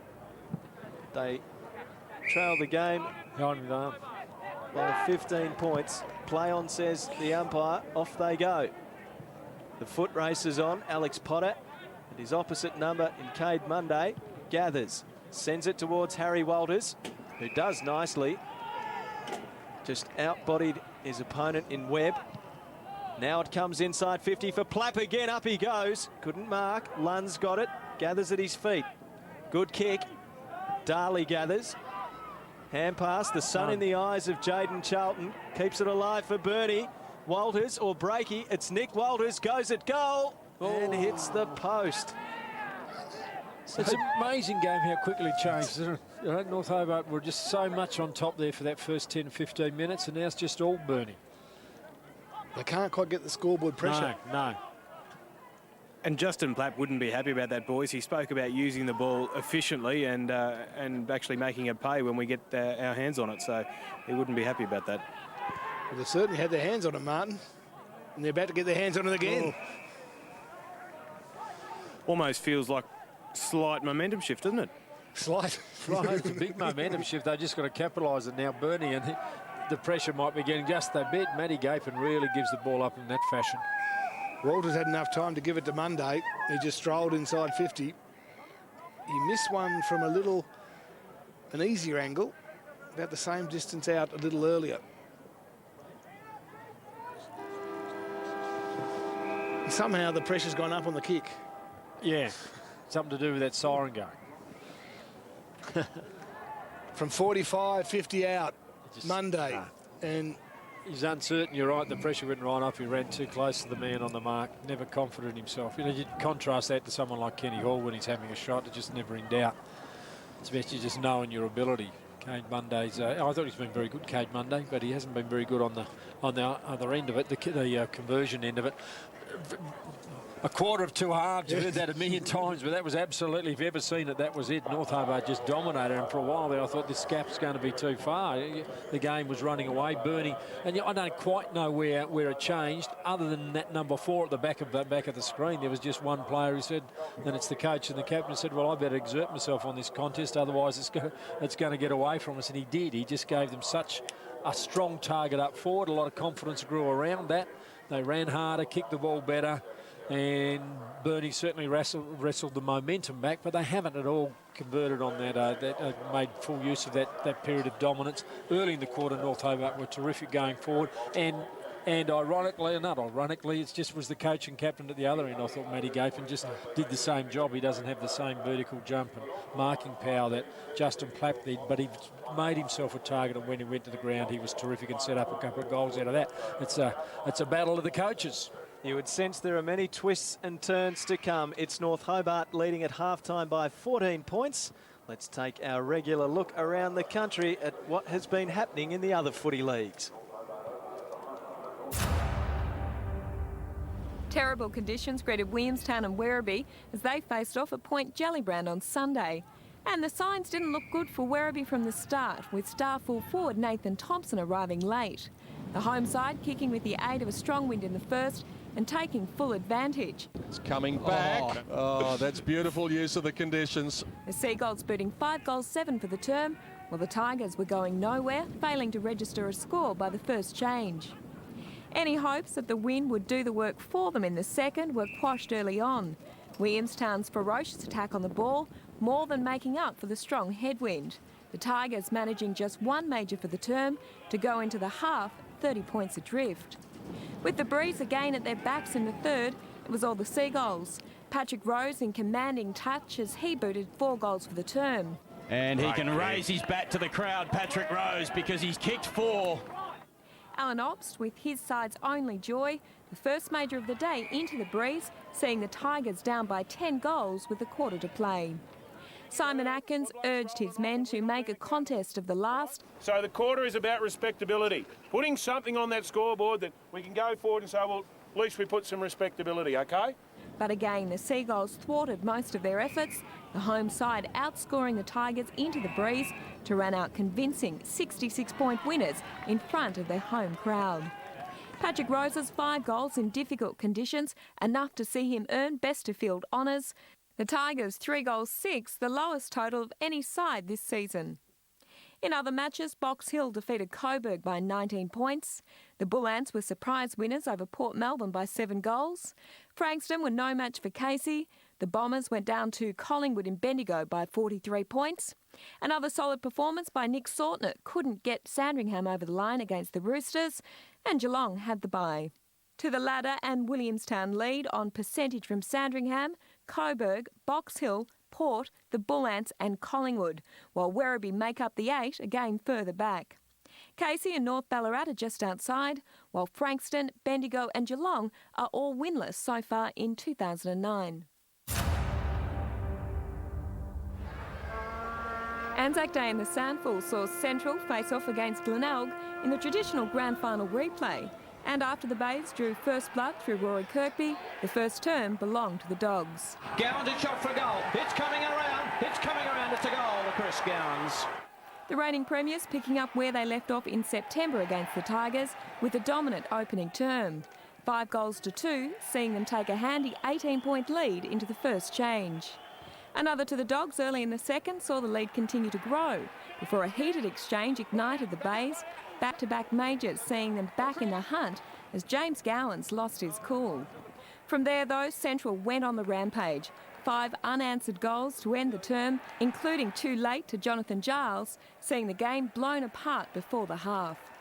It was a more subdued Central in the third, but the result was the same, as they again outscored their opposition to lead by 7 goals with a quarter to play. The final term was a rout. Daniel Havelberg unstoppable as the Dogs got well and truly off the leash. To Havelberg. He's got 2. It's an absolute romp. The big forward booting a remarkable 5 of his team's 8 goals for the quarter to embarrass last year's runners-up to the tune of 84 points.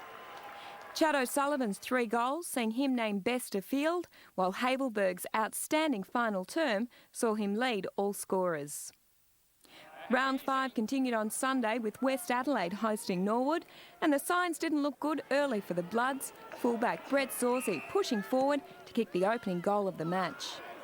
Norwood completely dominating the opening term as Gavin Hughes found plenty of space and converted. And nobody comes to him. He could have run further. Instead, he goes for the shot from 45.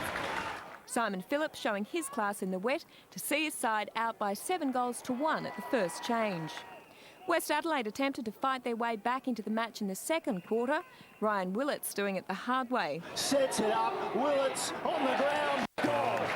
Blood skipper Ryan Ferguson also lifting, his second goal reducing the margin to 25 points at half-time. In the third quarter, West Adelaide continued the fight back as some good roving from Fort Caruso gave them the first for the half.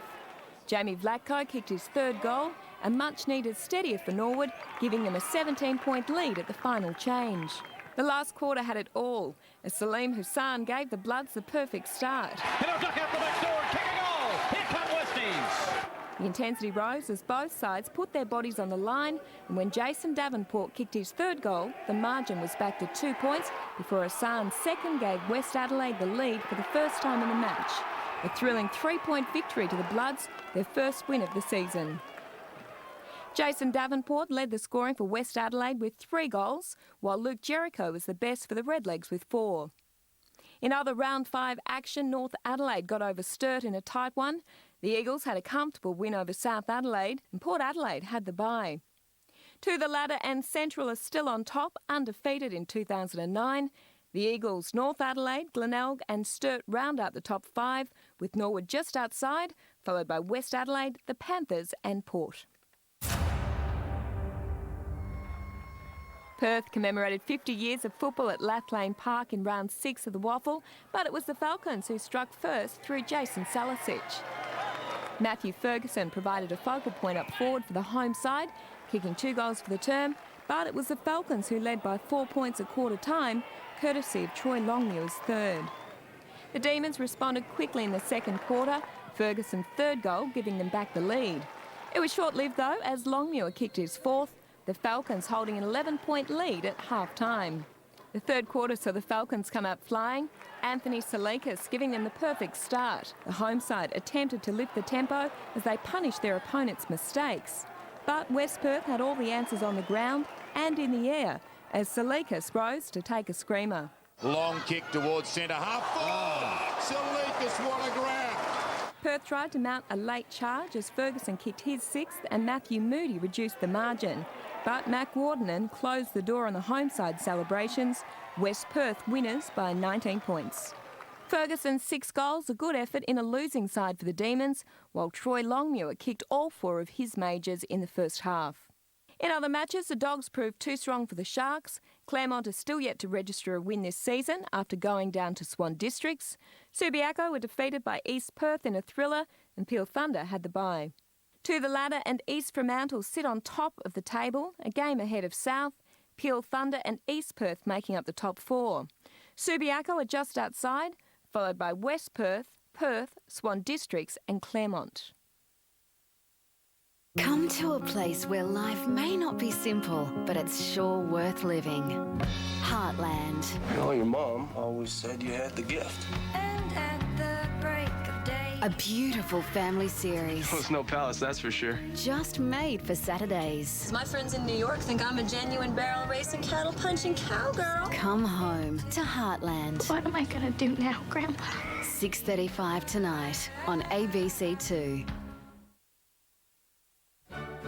New from ABC Classics, 2 albums of melodies you just can't resist. Just Classics 2, The Gold Collection. Favourite music from the ABC Classic FM program, presented by Damien Beaumont.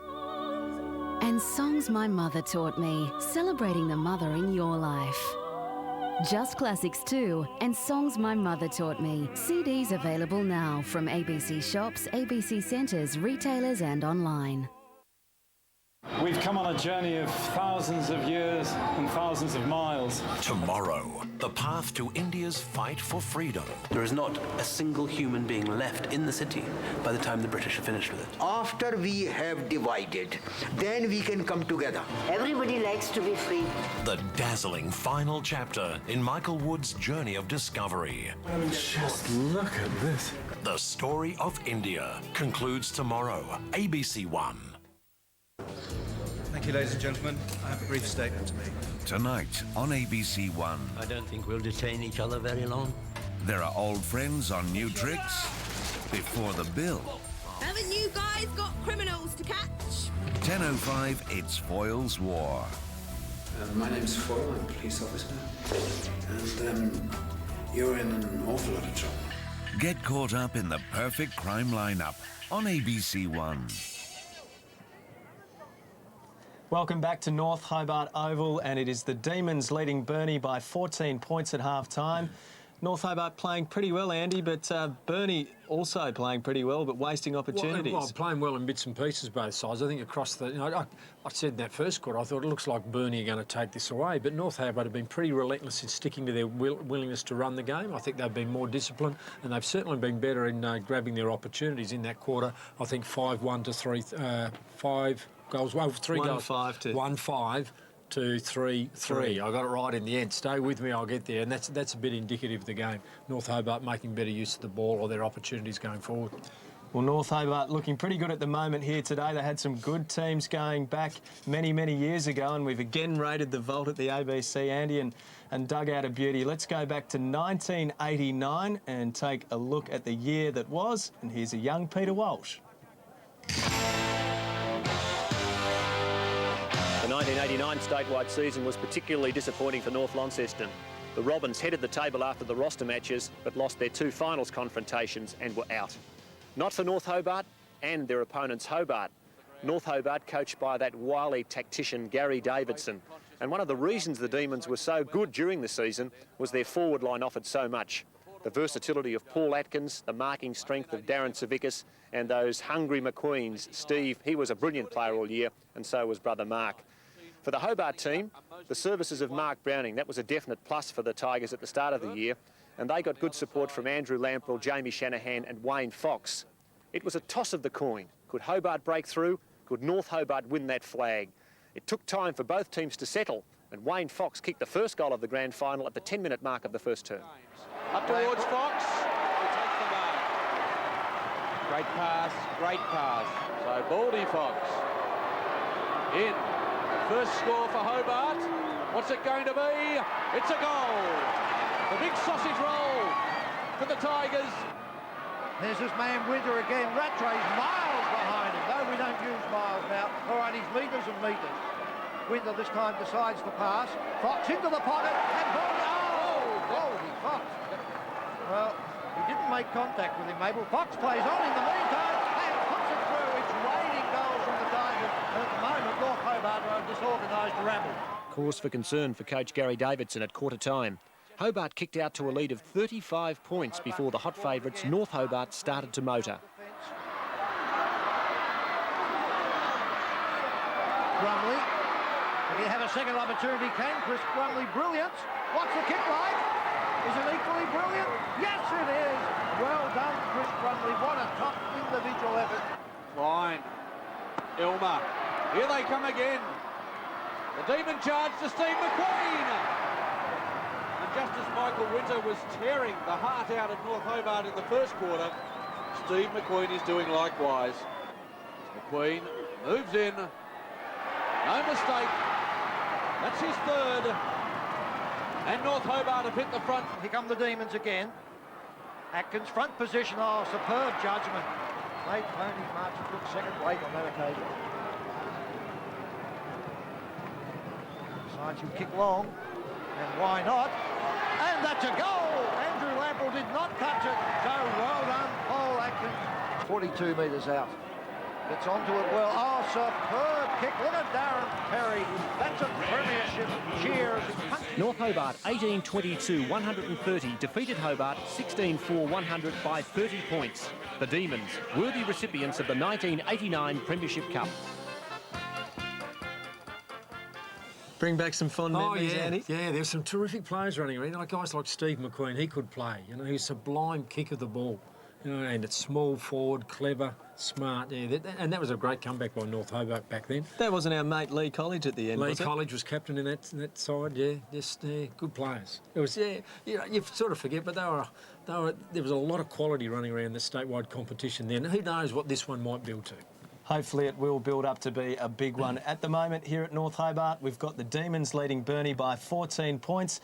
As you said, Andy, it's been a game where teams have dominated for short periods of time. Burnie dominated the latter half of the second quarter, but could not put the score on the board.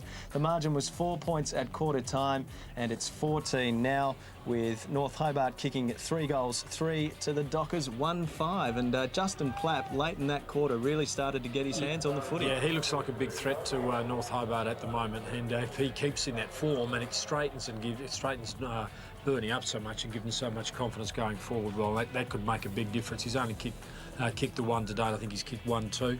I was looking at these stats. Kenny Hall was terrific early on, but Brown's done a good job on him and shut him down. Kenny Hall will really have to play well for North Hobart. You would expect Kenny Hall to play well in the second half, and that goes well.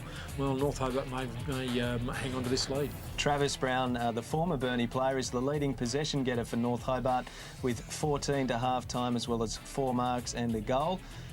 And for the Burnie Dockers, Shackleton with 15, Plapp with 5 marks, all in that term. Monday, who was excellent in the first quarter, he now has 13 possessions to half-time. Smith with 11, he really came into the game in that second term. Yeah, he's a good player, good hard, working in and under, does a lot of good. That's a lot of possessions for Brown versus Plapp when you go back to that. Here are the highlights, and North Hobart jumped out of the blocks in the second quarter. They kicked the opening 3 goals of the second term, and the third of them took them to a 23-point lead. And this kick here that we're about to see from Caden Wilson was about as sweet as it gets. That's the one. Yeah, you're right. You picked on the sound of it. It's very close to obviously our sound mic, and he just hit it so sweetly. Never deviated. Great kick. That's when Plapp started getting. He got himself in front and went at the ball first. And he's got great, as we said, he's getting older, but he's still got great power off the mark. Burnie with 2 more kicks. North Hobart with 7 more hand passes. The marks in favour of Burnie. Inside 50s, they reflect a pretty even game. It's a 14-point margin. Hit-outs in favour of North Hobart. And the free kicks, well, the umpires are keeping it clean and fair. Centre clearance is 7-6. So, by my book, Andy, if you're having a similar number of shots at goal, you're having a similar number of entries into 50 and centre clearances, you're going to have a pretty even game of football. And it's just the efficiency of kicking for goal in the end, and it may be that's what it comes down to today. It's been a shared game. It's been shared in terms of the amount of time where it's been forward or sides have been on top, and in scoring shots, but North Hobart at the moment making better use of their opportunity. All right, let's get down to Martin Cudahy on the sidelines and again check in to see if he's had any luck getting into those rooms. G'day, Marty. Thanks, Al. I had probably 50% luck. Went up to the Burnie rooms and didn't have very much luck there. There was a massive spray going on and I tried to stick my head inside and all I got told was please leave us alone at this point in time. The one thing I did pick up was don't stop the dumb play. That was pretty much all I got out of the Burnie sheds at halftime. As far as injuries are concerned, Darren Banham's got a bit of groin stiffness. It was something he picked up pre-season, so he's 50-50 as to whether he'll come back out this half. As for North Hobart, Matty Gapin was really happy with the defensive pressure. Another 18 tackles in that second quarter, 36 all up. Really happy with that, and he said to grind it out, have patience, and wait for it to open up.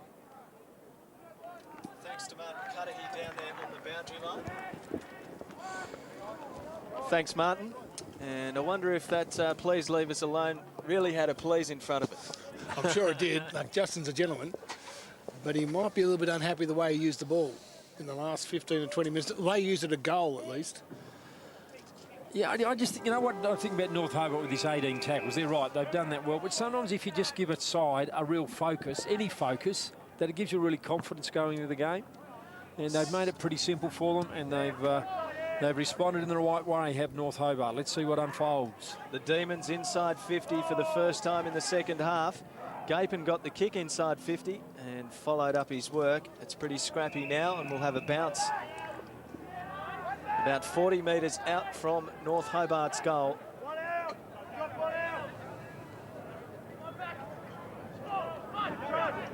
Umpire lays it down. Muir goes up. Myercheck out after it. Gathers. Breaks the tackle. Breaks two. This is good from Tyson Myercheck. The hand pass set a task, though, for Smith, and he's dumped by Hall. Justin Plapp wouldn't be happy with that, boys. The intent was good from Myercheck. Skill error. Yeah, and that, well, pressure of North Hobart, you would say, adds to it. It's on centre wing. Just a sense that the first goal might be pretty crucial either way. Wilson, Myercheck, went to ground, claims the mark, and he's got it. He's kept going. Yeah. Myercheck. Yeah. To centre wing, Shackleton. He would have been happy to have hit the target that time. Inside 50, Archer, right on the edge. They've moved it quickly. Davis, good hands. Just strong. Oh, good hand. Didn't jump. He's lost it. Wasn't much of a vertical leap, but very, very strong. Once he planted himself in front, there was no chance. They moved it nicely around the outer side. Quick movement of the ball. Davis, one-on-one. With the strength and the size. Important kick for Brad Davis. Oh. Ooh. And I think you're right, Chris. I think Burnie needs something to hang their hat on at the moment. And that first goal would have been terrific. 2 behinds for Brad Davis in his 200th game. Ken Hall, that is a huge kick out of the goal square, and the mark was dropped, but Muir got it off, and Reed's got it now for North Hobart. They move it quickly. James, someone needs to go to him. Murphy gets across. James from outside 50. Devine shakes his opponent, but couldn't take the mark. He's had an interesting day, Robbie Devine. He's had 2 possessions, I think. Like it. 1-on-1, 1 kick, 1 handball. will have a throw in. Forward pocket for the Demons. They're leading by 13 points. Muir and Stevenson. Muir took front position. And Weller's got it now for Burnie. Weller goes out to the Ryde Street side of the ground. The mark taken by Garden, son of Ian, a well-known football identity on the northwest coast. Gathered by Walters, hand pass over the top. Who's there for Burnie? Little soccer off the ground by Nick Walters. Ken Hall gathers. He wants to break a tackle. Uses Reed. Reed goes backwards. Webb left it for Gapin. Gapin's kick finds a teammate in Long. James into the centre square now. They switch it up. Brown takes the mark. Brown couldn't spoil. Travis Brown inside 50. Getting across Murphy. Good courage. Takes the mark. The target was Robbie Devine. Got a metre on Wells, but Murphy was there. Pumps it long. Arches at the back. Lung in front. To ground. Kenny Hall's got to get rid of it. He did. Tommy James on the end of it. Out wide, he finds Faulkner. The kick wasn't perfect. Devine. Wells. Good tackle, Wells. Oh. Thought he might have been rewarded. I think he should have been rewarded. I don't think it's going to work, Robbie Devine, today. I think they've just got to almost, you know, cut their losses and say we need something very different. Potter was a little late. Robbie Devine got his hands to it. Around the body from Reece Long, conceded some ground but set up the play. Kenny Hall got it from Brown. Little inside 50 to Potter. Play on was the call. Thought it might have been far enough. It wasn't. Charlton, Potter. The pressure's on. The umpire spotted a free. It was a throw. It'll go to the... No, in fact, it'll go the Dockers' way to Luke Shackleton. We've been playing 4.5 minutes. No goal, third term. Wells drifts up, takes the mark. His kick, not too bad. Archer, though, couldn't get there. There's plenty of age in that Burnie forward line. Yeah. You've got Brad Davis at 36, Justin Plapp at about 33, and Archer a similar age. They're going to be relying on a few of those guys to take a big grab, but they need to finish off. Clinton Brown, Cade Munda on the left boot.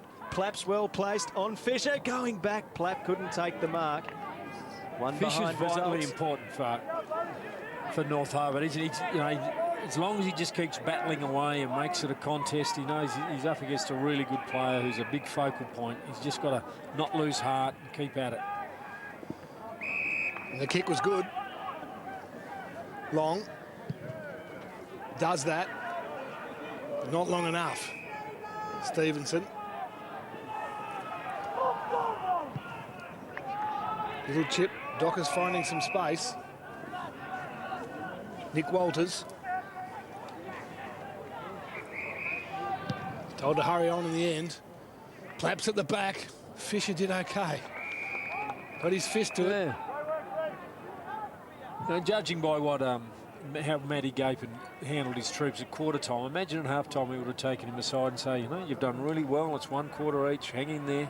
You're really important. He's only kicked 1 goal. And he's come out in this third quarter against Justin Plapp and done very well in his contest. All got the clearance. Charlton was wrapped up by Shackleton.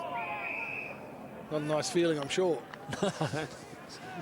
Fisher started the season, boys, up at Broadbeach in Queensland. He was playing alongside Nathan Ablett up there, and he's decided to come back to North Hobart. Played his first game for the seniors last week against Glenorchy. He's a North Hobart boy, isn't he? He is, but and largely he's played forward. He's been a goal kicker for North Hobart, so an interesting role for him today. He is versatile. Murphy wrapped up. Good tackle from James. Brown shovels forward. Garden gathers. Gives it off to Murphy. Murphy really good in traffic. Hand pass over the top. Stevenson looking to release a teammate. Shackleton's got it on 50. Steps inside. High to the goal square. Fisher and Plapp there. The contest at the back. The ball forwards. Little kick high from Smith is another behind to Burnie. 5 goals, 12 for the Dockers. 42. North Hobart more accurate. 8-5-53. Bielski did brilliantly then. He just had to win that contest. They would have been caught on the turnover, and he got it to Cox. Still no goal. third term, 7.5 minutes. Gaping 2-on-1. At ground level, the contest was divine. Just overran it. Wants to get his foot back to it. Wells, little give was okay. Ends up with Monday. To Walters. To Archer. Hand in the back. Moves it quickly. Davis. At the back is Plapp. Fisher's with him. So too is Muir. Fisher kept it alive. Well done, Fisher. Pumped back in by Brown. Muir tried to clear his hands, all wrapped up in the tackle. Brown got an opportunity now for Breakey. He squares it up unselfishly. And Harry Walters. That's just reward for persistence. They really, that's Justin Plapp would be wrapped in that because they just kept at it and at it and at it. Kept the ball alive in the forward line. Classical stuff. Keep harassing, broke for them. Could use the ball in the end. And off screen, Justin Plapp ran about 30 metres to congratulate Clinton Brown. Yeah. And they deserve a goal, and they've got it. Oof. They're back in it. If they're ever out of it, they're right back in it. Well, we're going through a period of play now where they're well and truly on top. Now, if you kick 2 now, that's 2. Harry Walters, good player. He gave us a bit of a scare. Just great effort from Brown. Just put his head and shoulders over the ball. 2 efforts. Did it again. The numbers were always there with Burnie once they could force the ball clear. I think I called Cade Breakey as the brother of the younger one, Jake. They're not. I don't think they're related. With an unusual name like that, that's unusual. They are now, Chris. Brothers in arms. So that margin back to 5 points. The first goal we've had in 20 playing minutes of this game. A real arm wrestle here at North Hobart. Burnie again. Gardam gave to Murphy. Murphy to half forward. Archer crashes the pack. Brings the football to ground. North Hobart have the numbers. Reese Long sweeps round the back. The hand pass to Brown, who goes back to Long under pressure, got rid of it. Quick kick out of there, marked by James. Came from Muir. Out to the wing, a really poor kick. 2 options. Missed both. Sets a task for Smith, and James could come and punch it away. Gathers had intent to take it over, but was discreet enough. He's been very good the whole game. Yes, hasn't made a mistake. He's very efficient. Attacked when he can. His dad's up in the crowd there too. Tackle applied on Smith. We'll have another bounce. Really interesting game here. You can sense that Burnie is coming and coming.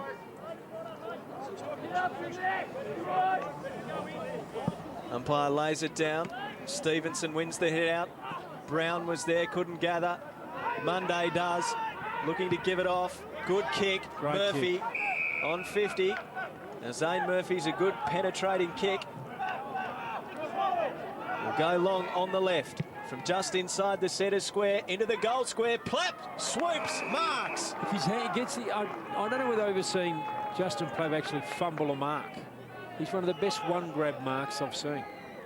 If he gets his hands on it, it just sticks. I've seen him fumble at ground level. But it's just a feature of his game. Tight angle here for Justin Plapp. He's going to go with the traditional drop punt, pops it up and misses. Yeah, from there, you only just have to roll it around. You think a check side's a better option. 1 goal free for Justin Plapp. He's going to find it difficult to give his players a spray. Watch how for clean he is on his kicking. hands here. He's just clamp-like. You know, he's just wonderful. They might have got more numbers back then, the Demons. They're through the half back line. Devenuto's kick was too long. Meyer check. Here they come again, this time through Gardam. Inside 50. Murphy charges at it. Got it. Gets rid of it. Reese Long. Couldn't quite pick it up. Walters. Good vision.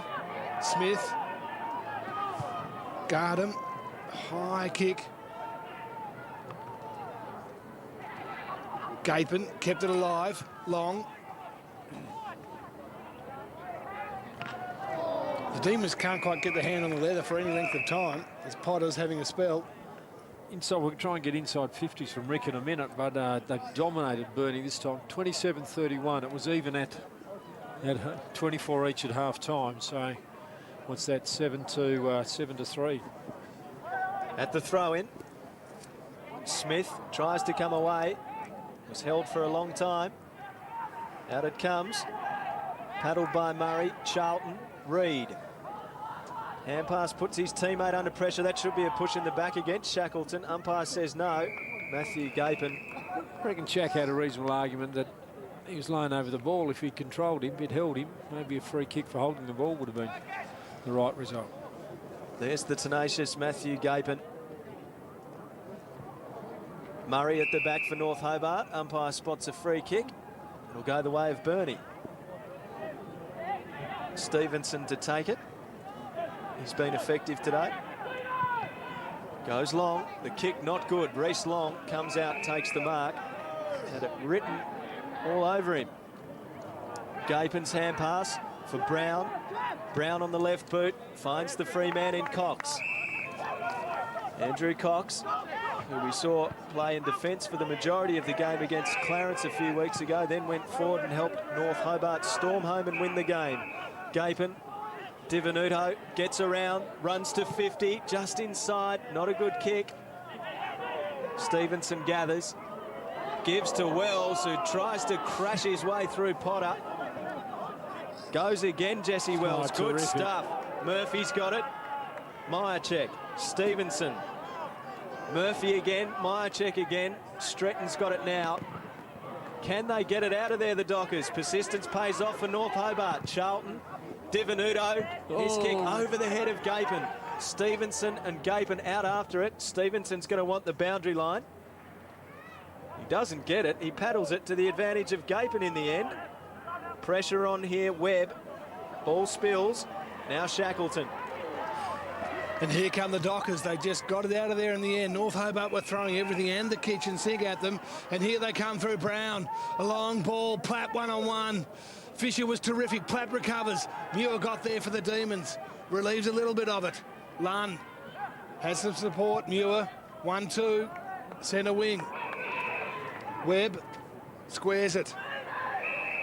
Tommy Reid reads the call. The handball wasn't perfect. Back it comes, Reid, high ball. Potter, Divenuto, Wells is there as well. And so too is Stevenson.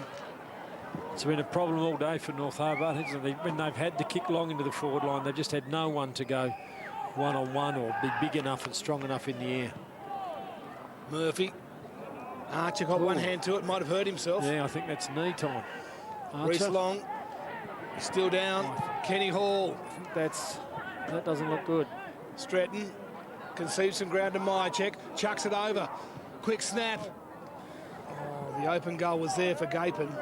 They've wrestled the momentum back a bit in the last 5 minutes, North Hobart. But just like Burnie in the second quarter, that hurt him. That just looked like a real jar on his knee. It's when he comes down here. I'm worried for his knee. See, he's really hyperextended there. Ooh. Yeah.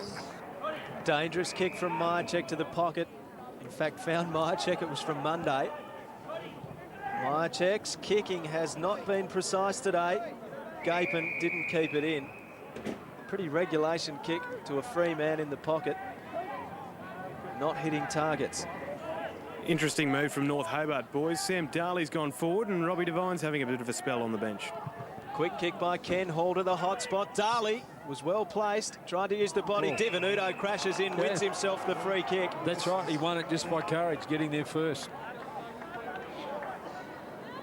He's been busy, honest, hard. You know, if you're a family sitting up in the bleachers watching your son play like that, you'd be pretty happy, I reckon. No, he's put his head in there. Yeah, he's done the right thing. Got a heavy one from Gardem. And now Divenuto can go back and give North Hobart an 11-point lead. This would be their first goal for the term. Divenuto's first for the season. Not a bad effort, straight through the middle.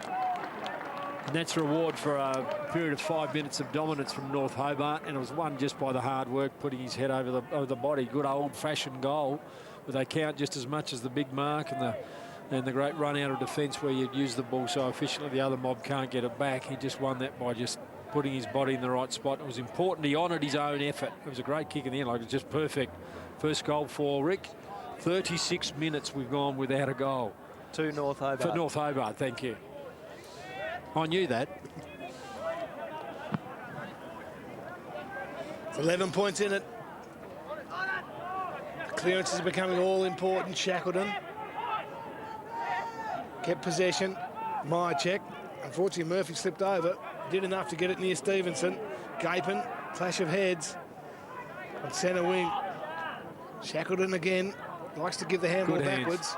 Myercheck prefers to handball nowadays. Brown was taken high. Got away with it. He had to give the first handball. Don't do U-turns. Charlton was the tackle. Backs to goal. Yeah, he's uncertain, I reckon. There's a clash of heads coming up here. The tackle? The tackle, yes. He does the U-turn. He had a runners inside and another on the outside. Awareness wasn't great. And they go outside to Murphy, who goes inside 50, and Walters. High ball, top of the square. At the back is Plapp. Might fall his way. Somehow gets out of trouble. Still out of trouble. No one could lay a finger on him. Around the body. Sensational. Monday's goal, hard work from Justin Plapp. He lost his way, lost the compass a couple of times in there, but kept his head enough to keep the ball alive. I thought he could have had a snap a couple of times in there, Justin Plapp. Gave it off to Monday in the end, and Monday's worked hard, and there's a bit of reward for effort. He's been pretty good across the 3.5 quarters we've had so far. Plapp took about 7 of them on. And Monday, a good finish. He was a good cricketer too, Cade Monday. He played for the Australian under-19s, had a TIS scholarship at one point. He actually played one-day match for Tasmania back in 2001 in Devonport. I think he was just at the ground, and David Saker injured his calf, and Monday got a late call-up. He was run out for one. Gapin, hand pass out in front of Brown.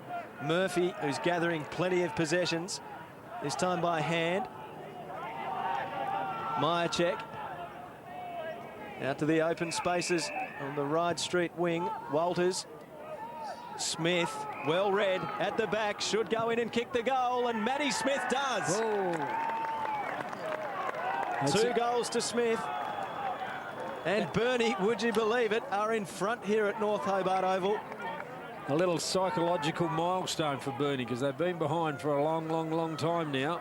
And I was thinking before, if they get their nose in front, it may do enough for their spirits, but also on the other side of it to dampen the spirits of North Hobart. They didn't quite grab it, and there was that comeback from North Hobart, but they've bitten back with 2 goals. And let's see how North Hobart rallies now. It's been a game of ebb and flow and periods of dominance. And Burnie's got the momentum at the moment, 2 quick goals. Burnie led by a point at the 8-minute mark of the first term, and they've been trailing since. To half forward. Murphy will get it. He's playing loose man across half back, but he's getting a hell of a lot of it. It's all wrapped up inside 50. Tempers are starting to get a little... Brown might have hurt some treatment on his calf. The medical team says he's just a bit ginger, and he'll be back out there before they know it. Bit ginger. Thank you for that, Martin. Ginger Brown. It's the North Hobart interchange area. Walters got it to Archer. It's worked hard. Presented well. He's starting to come into it, Smith. Quiet first term. He's been good since then. And Plapp got low. At his best, he kicked these. He was a terrific kick early in his career. This will test him. It's a hard kick. Bit of good skill from Burnie. They've put together a little period here where they've really used the ball well.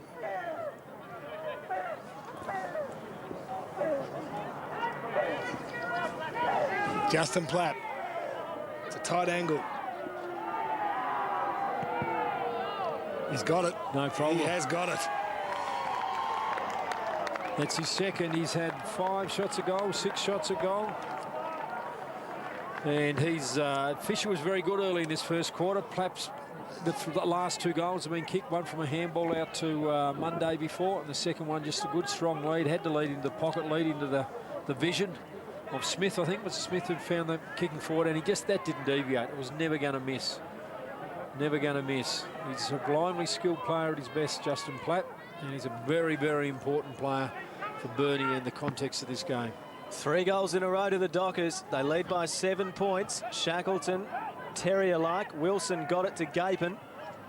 Punch from Harry Walters was a good one out in front of Breakey.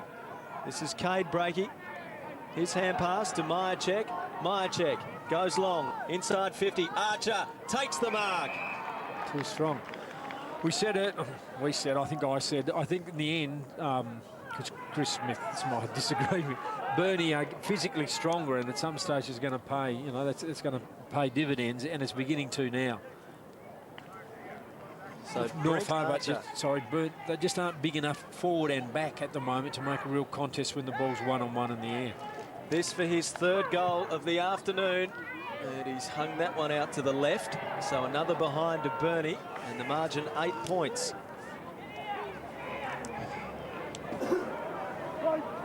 Burnie kicked 9-14 to 9-6. And they're averaging, what we say, 18 goals a game. 18 goals a game. And the Demons about 10, and they're having trouble getting it outside their 50 zone. Platt got his hand to it. He wants to move it in quickly. He wants the umpire to get it. He's enjoying life. Old teammates. Justin Platt and Matty Gapin at Devils level. The pressure's just switched to Matty Gapin, I think. Davis got it into the corridor. Gapin got rid of it well. To half forward. Van Cranen couldn't quite drag it down. Webb's there to help. Weller, stolen by Wilson. And Weller holds it up. North Hobart have to find a way to get something out of Ken Hall, or Ken Hall has to find a way to get something out of Ken Hall. He just dominated that first quarter, but Brown's been terrific on him since then, and he's having no impact on the game at all.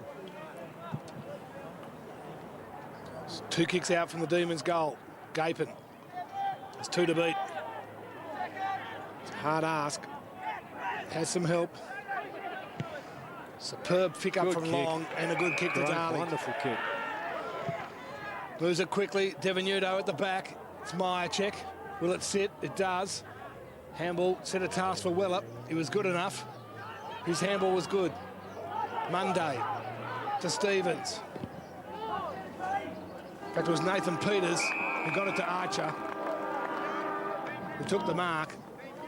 It's a good quarter for the Dockers.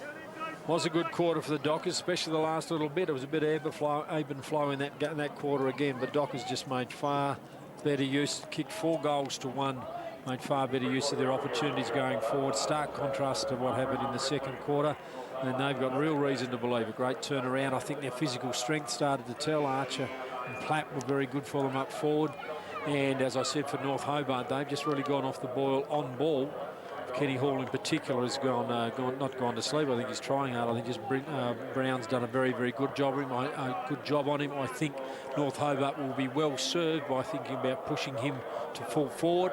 You can't leave him there without a really good player. Force the hand of Burnie in some way, whether they stick with their traditional structure or push Brown back with him. Ken Hall needs to get a lot more of the ball. Gapin himself has been good on the ball, and we'll have to pick up the load if Ken Hall goes forward. Let's listen. We'll have a listen in a moment, and Matthew Gapin rather very, very animated at 3/4 time, and his side is trailing by 8 points. Quarter time, it was North Hobart by 4 points. Burnie wasted opportunities in the second term. The margin blew out to 14 points, and they still wasted opportunities in that term, kicking 4 goals 5 to 1 goal 1, but they lead by 8 points at 3/4 time. The worrying sign for Matthew Gapin is the performance of the team last week. At 3/4 time, they were in the game against Glenorchy, and Glenorchy banged on 6 goals 10 in the last quarter to 1 behind, so he would be a little concerned, Matthew Gapin. The goal kickers, Wilson's been pretty effective for them. 3 goals. Ken Hall with 2 and probably needs another 3 if North Hobart is to win the game. Bilski, Dudo, James and Brown with singles. Platt with a couple. He's kicked 2 goals, 3 for the game, Justin Platt. Harry Walters with 2. He's had a good game as well. Brown with 21 possessions. Long with 22 for Hobart, 18 to Gapin and 17 to Hall, 15 to Charlton, who was he had 10 at quarter time, so a couple of quiet quarters for Jaden Charlton. Burnie, Murphy with 21, and he got a lot of effective kicks in that term. Shackleton with 21 as well. Monday with 19, and he had a nice finish, a good goal in that term for Burnie. Burnie kicked the last 3 goals of the quarter. Smith with 16 and 2 goals has also been impressive. Let's take a look at the third quarter highlights. And the first goal, this was a good little kick from Breakey and allowed Walters to come in and kick his second goal.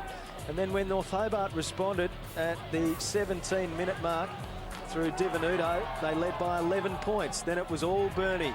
They kicked the last 3 goals of the term. It was Monday at the 18-minute mark. Then it was Smith at the 20-minute mark. And Justin Plapp, after this mark low down, went back and threaded the eye of the needle at the 21-minute mark. Burnie led by 7 points at that stage. They now lead by 8 points. And Justin Plapp, Brent Plant and Mark Fagan looking at the board. A few positional changes. And they would sense that they have the momentum, and they have the momentum in a fairly big way, Andy. Yeah, they do very much. And I think they'd be very confident that if they, just in their size and strength, I think they can get their goals more simply than can North Hobart. You know, if it comes down to a bit of a scrap and they just have to kick it hard and high into their forward line, they don't want to do that. But if it comes down to that sort of contest, they've got enough people to mark it down there. Archer, Davis, Plapp himself. Whereas North Hobart really going to have to work hard and run the ball to kick goals in the last quarter. And I think your point's very pertinent, Alistair, that North Hobart didn't finish well last week because they have to, and maybe that's you know, they're quite a young side, smaller side, physically not a strong side. It might eat into their confidence and their ability to run the games out. Let's listen to Justin. We started winning the footy, didn't we? Because it was a result of our pressure, okay? They're starting to run out of legs. They're starting to run out of legs. Our pressure then, we had 16 tackles. Look what it does. Okay, a rebound off half-back, getting numbers to the contest was fantastic. We looked inside, and Tyson, where are you, mate? Where are you, Tyson? Mate, you're one possession of the ball, mate. I've had a crack at you. Bang, down the line, you've hit him lace out, okay? So well done. Full credit to you, mate. Harry, you started getting busy. Wuffy, you started getting busy down there. We've got a bit of excitement now. We've got to continue on with it, okay? Now, the big thing is we've got to continue on how we left that last quarter, okay? We're up, we're going, and at one stage can we revert back into thinking that we've got the game won? Because look, that's bang, bang, away they go and they come at us again, okay? Steve, we're just going to start you off back in there, mate. So we're basically going to go back to how we started that quarter. Tyson, better, mate, saying... Great contest, Steve. Fucking piggy. Full credit to you, mate. Coming off here, mate, you took control of the ball and you set us up. Want to continue, okay? Bit of ball security. Steve, fantastic, mate, coming through the middle of the ground. It's a turning point for us, mate. Well done. Okay, Jesse, keep a pretty happy Justin Plapp at 3-quarter time, and he talks about the tackle count because in the first quarter he bemoaned the lack of tackles, Andy. 6 effective tackles, I think they had. 16 in that term. They put the pressure on, and as a result, they started to win more of the ball. It could have been Matthew Gapin talking to him, because that's what he talked about at quarter time and at half time, from what we can gather. They were just really pleased with their tackling and their pressure, you know, and that's right. It's a great indicator of just how hard you're working. To tackle, you have to be around the ball and you've got to have lots of numbers, and it really did. They were right. I think he's right. They did force North Hobart to turn the ball over, and I also think he's right on the count that North Hobart are beginning to tire. They've got smaller bodies, and if you keep tackling them, the thing that takes more out of your body is getting knocked over and getting up. Getting knocked, you can run, you can train yourself to run a lot. You do lots of miles in your training, but it's that absorbing all that body punishment. Remember, Dermot Brereton used to talk about he was could bench press 350 pounds. Dermot Brereton, really strong bloke, and his aim in the first quarter was to put what he described as 4 350-pound tackles on his direct opponent. He said didn't make any difference then, but it would in the last 5 minutes of the last quarter. And he's right, it's the same theory. It's the bit that really takes it out of you, just getting knocked down, get up, and it hurts after a while as well. And that starts to play on the mind a little bit. So I think Justin's theory is pretty right. I think North Hobart have done pretty well with what they got really in their personnel. I'm just going to be really interested to see what Matty Gapin can construct here, because he's going to have to find some way of getting some simpler goals, or he's going to have to really rely on a big effort to them to keep running it, and I'm not certain they can do it at the moment if Burnie keep that level of pressure up. Down to Martin Cudahy. Thanks very much, boys. Well, Matty Gapin obviously wasn't very happy about that. 10 tackles, that was the reason he gave. He said that they're going to play some man-on-man footy, and he wants his boys to be accountable. So they're going to play one-on-one football, and they're going to try and push things forward. He also spoke about a couple of changes. So Fisher will stay on Plapp, and Tommy James will go to Shackleton. So they're going to try and look to shut Shackleton down. Thanks, Martin. What about a forward line set up for North Hobart in this final term? Let's take a bit of a look at it. Devine's off the field. Divenuto's headed forward. Yeah, they're going to try and give him space and try and run off Wells. Burnie push it small. No, Burnie for a little while had extra numbers. And Cox has gone forward. And Cox has gone forward. Tell you what, I think that's okay. Cox is actually a very good ruckman. He's got a really big leap, and I would be looking at trying to keep some runner, and he runs and gets the ball. I'd be thinking about putting him in the middle. I've got to say, though, I think Matthew Muir's been pretty good in the first 3 quarters. Potter's got the job on Davis down the other end. That's a mismatch in body size and shape. But North Hobart don't have a choice. They haven't got anyone else they can put there. Muir will take on Stevenson. Just clearing the field. The pressure's on Matty Gapin. Ken Hall still in the middle. Gapin in the middle. Put their guns in there. Stevenson got his hand to it. Gapin got it. First foray forward goes the Demons' way. Devenuto's in front. The big fist from behind was Wells. Murphy, who's been one of their best. Ball security is how Justin Plapp described it. Mark. And Harry Walters takes the ball. Play. I think he's a good little player. The kick wasn't perfect. Lunn. Did he kick it on the full? No. Don't know how many kicks Murphy's had. I think 15 now, Smithy. 13 kicks and 9 handballs. He's had a lot of it. Ooh. Brown got rid of it. Here come the Demons. The kick was perfect. Bielski, will it sit for him? Meyer checks with him. Just pushed him off the ball in the end. Had some support. Devenuto applies the pressure on Weller. Tyson Weller thumps it long. Potter against Davis. At half forward. Walters. Did he hold it? Too long. Absolutely held it too long. Free kick to go to Reece Long. Long into the centre, sets a task. Over the back it goes. Hall's there, Stretton attacks it. Well done. Stevenson couldn't gather at his bootlaces. Muir goes one way, then the other. Good stuff. Potter approaches 50, lets it go. And not a good kick from Potter. Although Wells fumbled the mark. He gathers again. Out to the wing. Good kick. Neat kick. Stevenson marks. Little chip pass. Lovell. Haven't seen too much of him today. His hand pass. Well done there. Oh, that was important. North Hobart by Faulkner. That was important. Had players ahead of him, lots of space. The other guy that North Hobart have to find something from is Alan Bielski. You need your best players, your most skilled players getting the ball. Gapin goes in hard. Clinton Brown at the bottom of the pack. Umpire says mine. North Hobart need a goal. Gapin wants to get involved, get where the play is, send it forward. Muir palms it down. Monday got a hand to it. Now it's with Ken Hall, and they're all over him. Look at that tackling from the Burnie Dockers. That's what Justin Platt was talking about at 3/4 time. There's an enthusiasm and life around their game that wasn't there early on. He's right. Centre wing, Muir. Gapin. Travis Brown. Kick was good to Darley. His 2 kicks out. Play on, play on. Kenny Hall. It's in good hands. Good kick. Good kick, Kenny Hall. Well, I have the carry. Not quite. 3 on 1. Webb. Cox was taken out of it. Still with Cox. Webb kept it alive. All the Dockers. Wells shovels on his boot. Long. Long. Got it to Brown. Back to Long. Kick to Darley. In the pocket. The kick was good. And Wilson, who can kick the ball from just about the same spot. Let's listen for the contact.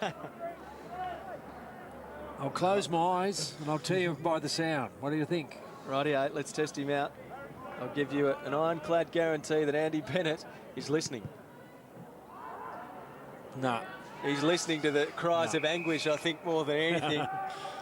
Stevenson to Wells. To Gardam. Still inside 50 for the Demons. Play on. Spears it low. Was effective.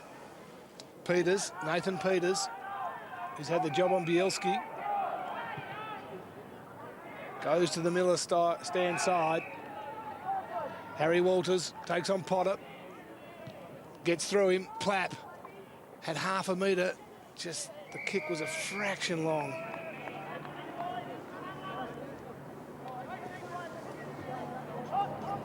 No score this quarter. Arm wrestle for what we did, 4.5 minutes in, nearly 5 minutes in. At the throw-in, Davis was in ruck against Potter. Walters there, Nick. Can he keep it in? Keeps it alive. Good stuff from Lund. Took it away. Oh, and Fisher fumbled it. That is the only thing I think that saved him. Very clever fumble, I think. Charlton. Where does he go next? Down the wing. Myercheck and Wilson. Myercheck got to the front. Wilson used the body. Great mark. Into the centre square. Sets a task. Gaping, fantastic courage. He was collected. He's up though. Inside 50 goes Burnie. Plapp at the back. Has to punch on this occasion away from Fisher. Davis and Smith there for Burnie. Smith tackled over the line. Like to see that again on replay. He's not happy with that decision. He's having a go, man. He's just full body, full-minded, full-hearted. He just gives it his all. He's still not happy with the decision. And What do you reckon? Does he have a reason to be? Both eyes on the ball.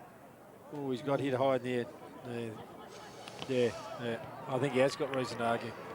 Kenny Hall, the pressure's on the Demons. Your ball guard him, and he kept it. He was in front of Darley. In short, Charlton chops it off. The task was a big one for Brad Davis. Charlton's got no one to kick to, so he wants the boundary. And it was a clever little kick. It was a clever fumble. He's had a lot of the ball, Charlton, I think. 17 possessions, had a lot early. Having a spell now. Coming back on was Tommy Reid. Would have hurt his calf. Stretching his hammy. Getting tired.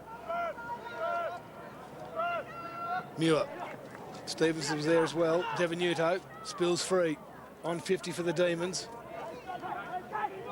Monday. Around the boundary, Devenuto. Martin Cudahy, how's Jaden Charlton looking down there, mate? It didn't look too good, boys. He came down awkwardly on it, and I think he may have strained his calf muscle there, but he seems to be wandering around all right now, so we'll just have to wait and see what happens. Here they go through Brown. At the back, Plapp flies. Couldn't take the mark. Harry Walters for goal number 3. And he's missed. Very smooth mover over the ground, isn't he? Good balance. One grab. Good pace. Read it very nicely.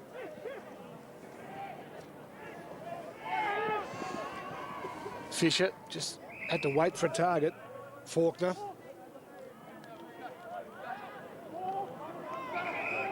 Not much run from the back. Just has to kick it long. Wilson, Myercheck, Stevenson. The Dockers were always going to win that contest. The handball wasn't perfect. Set Gardam a task. And the umpire says he's just sitting on it. Just went to ground. That'll be Murphy, Zane Murphy. Tommy Reid's got the free. Has to move it quickly. He did, but... Skill level on both sides. Gone way down. Fatigue set in. Gardam pumps it long. Archer, Plapp. Archer. Good judgment, just kept his eyes on the ball. Never deviated. He's been very effective. Lining up for goal number 3. 7 marks. big contribution. It plays a very traditional centre-half forward, leads at the ball. If it's kicked in long, he'll make a good contest for you. Hard job. One stands the mark. Archer kicks his third. It's just got a little more difficult for the Demons. Yeah, it's beginning to look like maybe too difficult because you just can't see where North Hobart are going to get their goals from. Their best players on ball, I think Gaifen's having an impact, but there's no one else winning the ball much around the midfield now, and they just running out of height and body strength up forward. And up forward, they've never had any all day, and they've been valiant in defence, but it's getting just too big and strong, I think. Robbie Devine coming back on the ground for North Hobart, and he's running the centre. Looks like he's going to play on a wing. Up they go. Ken Hall gathers, elects not to give to Long, pumps it inside 50. Darley gives it off. Clever hand pass. They move it on quickly. Divenuto needs to finish for North Hobart. A contest in the square. Wells was there. Sweeping it up, Weller. And Burnie comes away. Open spaces for Stevenson to gather, and hand pass to Nick Walters. Walters still with some pace. He's not too tired. Inside 50. Not a great kick. Getting back, taking a good mark, Faulkner. There's still time for the Demons if they can move it quickly. There's some space through the corridor. Gapin. Darley was the target. Will it sit? It does. Divenuto short. He goes longer in the Cox direction. Cox, one-on-one. Wells pushed him. No, he didn't. He's been too strong for whoever they throw at him. They haven't got anyone who'll go one-on-one with him. Just got to get a quick one on him. Tyson Weller, son of Darren, who used to play for the Dockers. Yeah, he's sitting down here. Son of Maverick, who's a young player, very talented player. Son of Maverick is another son. I'll work the relationships out in a minute. He's unfortunately injured at the moment. He's a very, very talented 16, 17-year-old. Been away with the AIS on the tour of Africa, and unfortunately wasn't able to play, but certainly went on the trip. Ends up through to Murphy, through Brown, Platt, good trap. Knew the support was coming. Monday, good kick. Good kick, Cade Monday. His second. Well set up by Platt. He's had a very good day. Cade Monday, very efficient, very strong in the contest, runs hard, and good kick. Murphy Platt again. did well, just held it up, saw the running coming, turned his opponent inside out, and had plenty of time and space and enough skill to convert from there. Good goal. It's getting a bit easy, isn't it? There was no one running with Monday at all then. Burnie with the only 2 goals in this term, and they've now kicked 5 on end to lead by 22 points here at North Hobart. Carr, hand pass, puts Muir under pressure. Ken Hall now under pressure. Good tackling from Burnie. The ball pops up. Stevenson punches it forward. Monday attacking the footy. Carr, well done, although it falls for Breakey. The first gamer burrows in after it. Will have a bounce.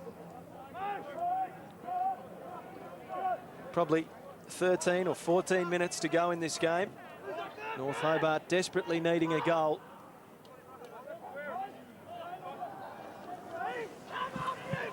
Umpire puts it down. Davis got the hit out. Again, they dive in. Carr was at the bottom and Brown locked it up.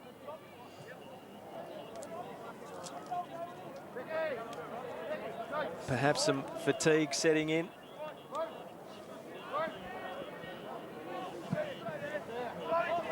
Davis knocks it forward.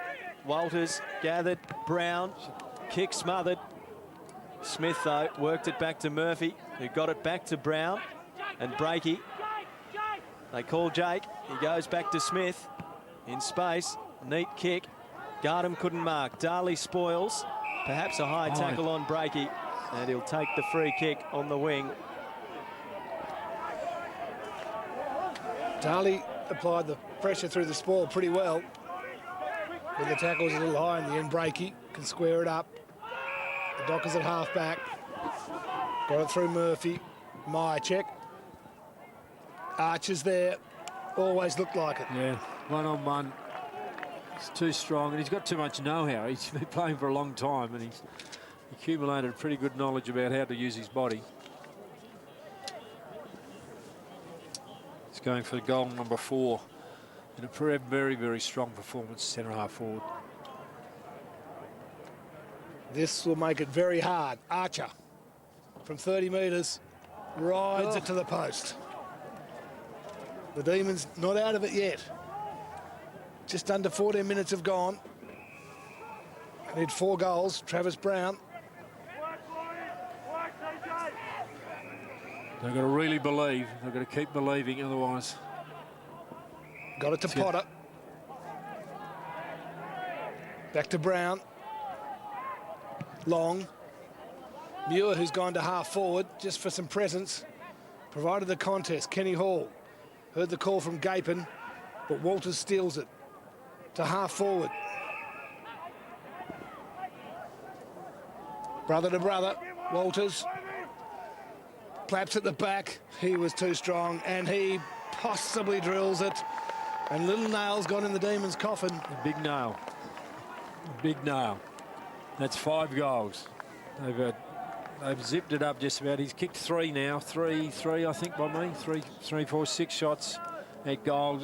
He's just been all very likely to break this game open. I thought his opponents have stuck, young Fisher stuck at it pretty well.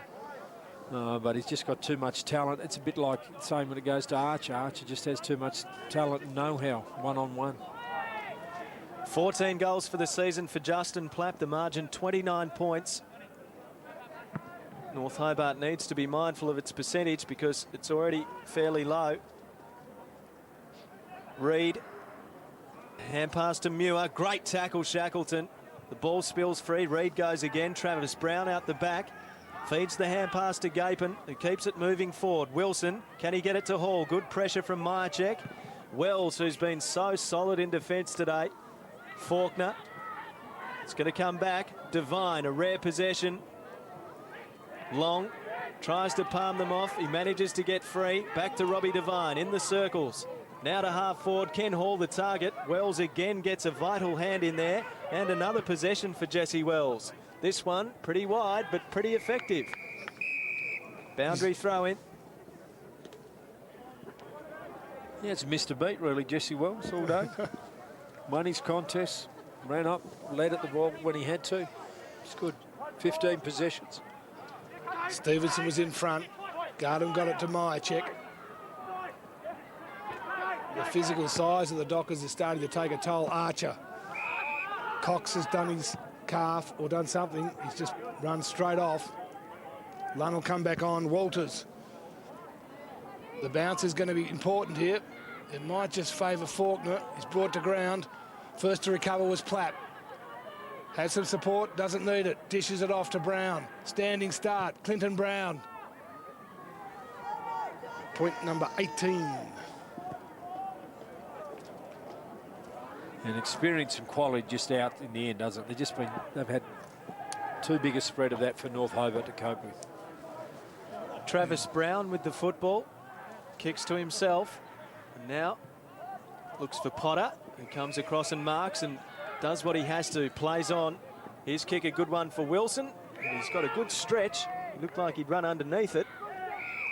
Now the mark taken by Muir. And Hall has to kick a goal from 50. It's not a bad effort, but he's given it just the faintest of hooks. North Hobart trailing by 29 points here. Burnie bring it out of defence. Here they come again. This time through Murphy, who took them on, and too long for too long. No, he's been dumped after a...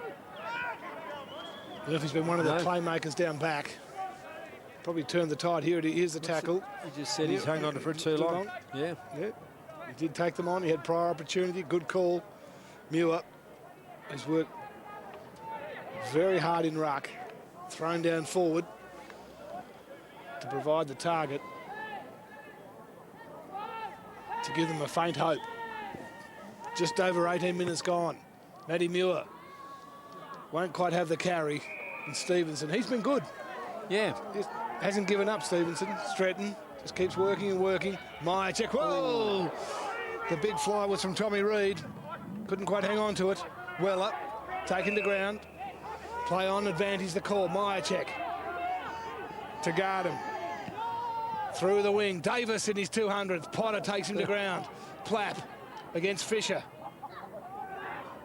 Keeps possession. Fisher applied the tackle. Got rewarded. Play on should be the call, and Devine's got it. He gives to Ken Hall. Ken Hall spreads it out wide, looking for Gapin, who takes a great mark. Goes inside 50. Divenuto should mark as well. He's copped one in the back of the head, and the umpire's seen it. It's been the best result from North Hobart when they can get one-on-one with Divenuto versus Wells. They certainly haven't, Wells has done very well, but at least he's got enough pace, and at least he leads at the ball. And he's just hit him a bit high, hit him over the shoulder. Good marks through the middle of the ground from Matty Gape, and his eyes never deviated. Divenuto for his second goal. It's hanging out to the right. The goal kicking has gone completely. They kicked trends, 5 in the first quarter, didn't they? 5 in the first quarter. It was brilliant at the start of the game, and it's fallen away badly. Kicked 9 points since half-time. 1 goal, 3. Matty Smith squares it. Monday in some space, back to Smith. Can go short, go shortish to Brown.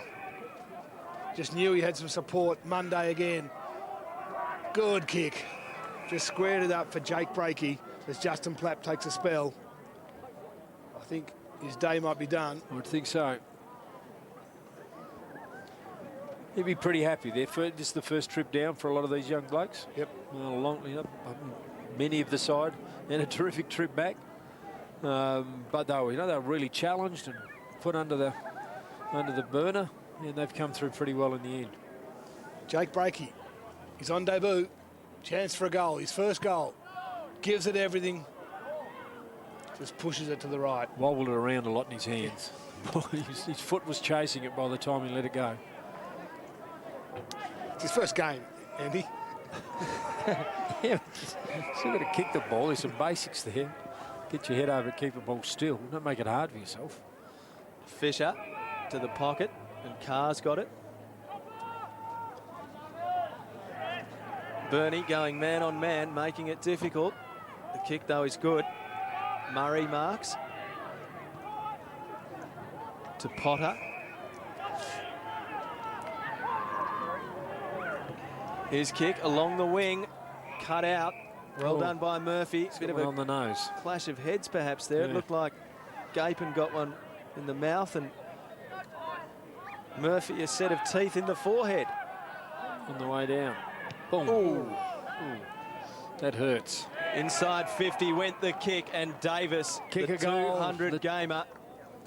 They will be absolutely up if Brad Davis can go back and kick this goal. The 36-year-old. His 2 little daughters, Charlie and Reese, down there. Great to see. He ran out on the ground with them beforehand. Ran with Dad. Very proud. Davis, first played at Burnie back in the late 80s. This for a goal. Yes. And they're up the Burnie Dockers. They're not. He's narrowly missed it. Huh. What an anti-climax. I was watching for the big He's had run 3 gettable ones. Yeah. Played for Fitzroy too, from memory. Played for Fitzroy, played a couple of years there, went to Adelaide. Played for West Adelaide. Played for the Devils in their early days.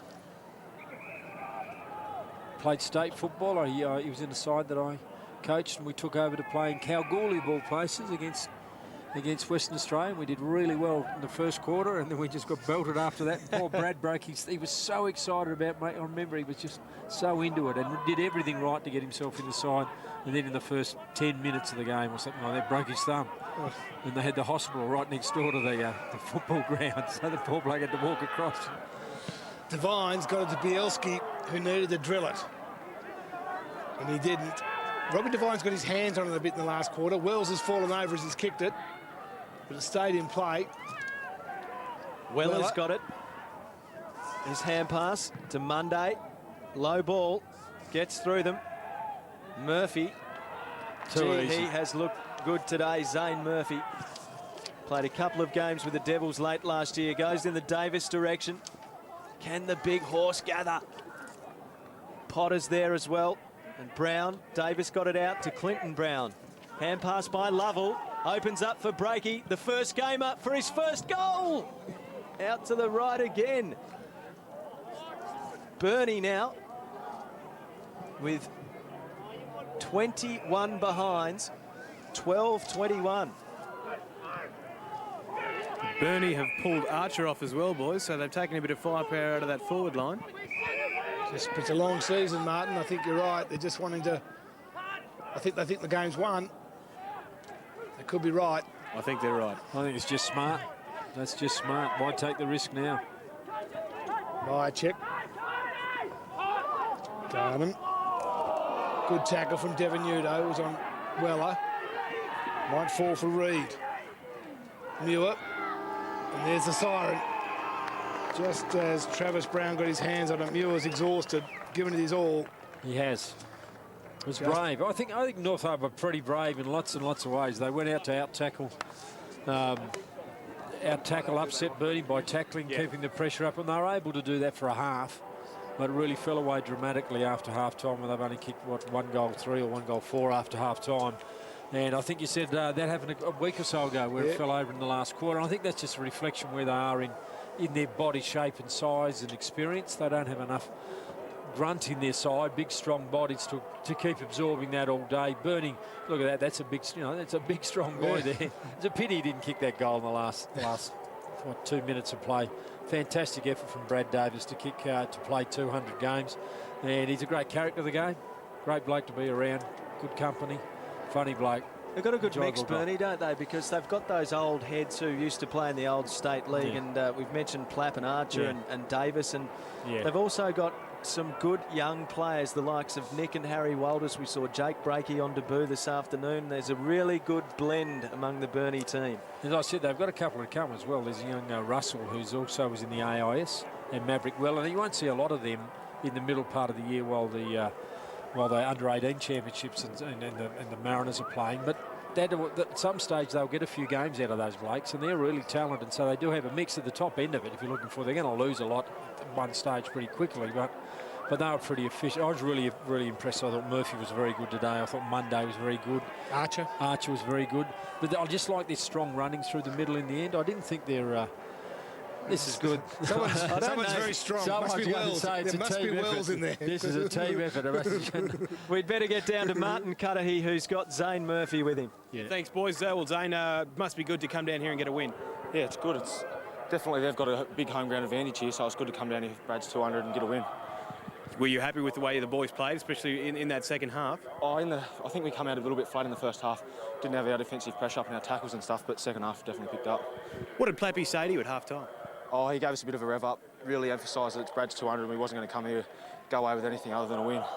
What about yourself? Were you happy with the way that you played? I think I was pretty quiet in the first half, but in the second half I managed to get a bit freebie on the ball and pick up a few possessions. What's the feeling around the club at the moment? I mean, you're sitting on top of the table, another good win today.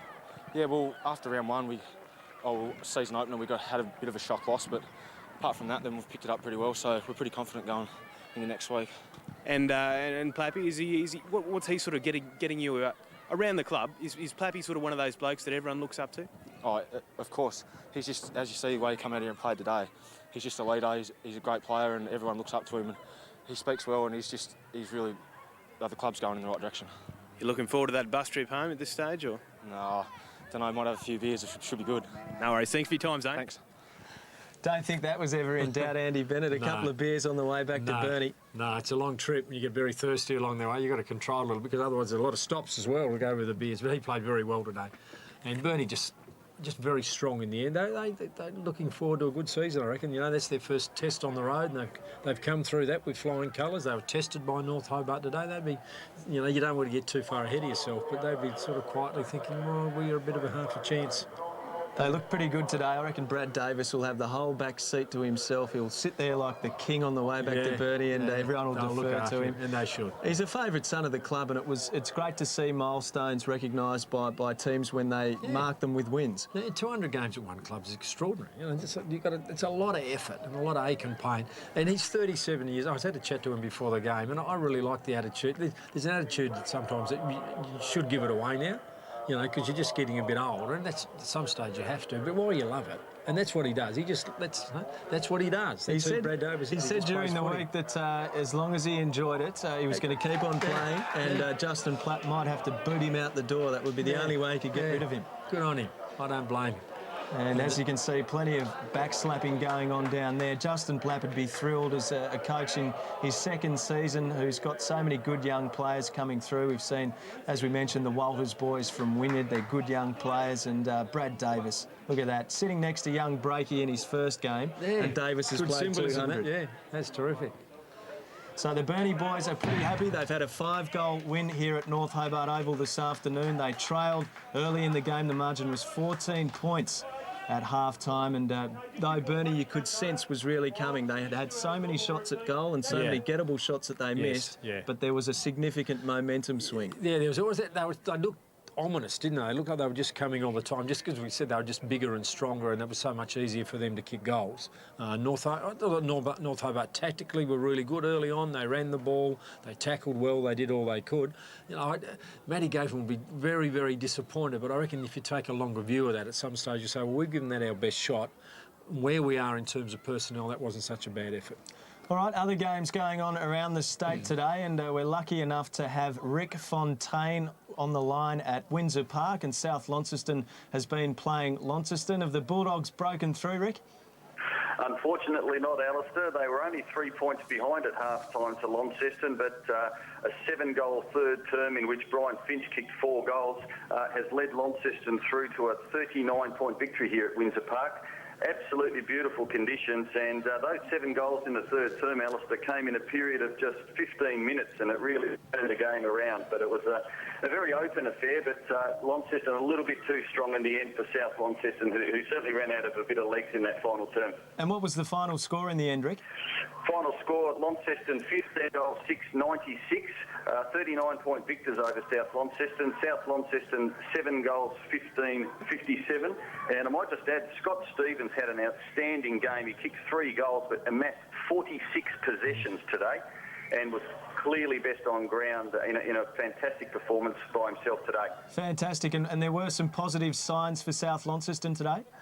Well, South Launceston actually had more scoring shots, Alistair. One more scoring shot, but some very easy misses, particularly in the third quarter when the game was on the line, really did cost them. But Luke McLean, the coach, could certainly take some positives, but a 0-4 win-loss record has really got their backs to the wall. But certainly competitive, but up forward, they just lack. I mean, Jared Price was their leading goal kicker with 2, but Brian Finch kicked 6 goals today for Launceston and Scott Stevens 3. So certainly more avenues to goal for Launceston proved the difference.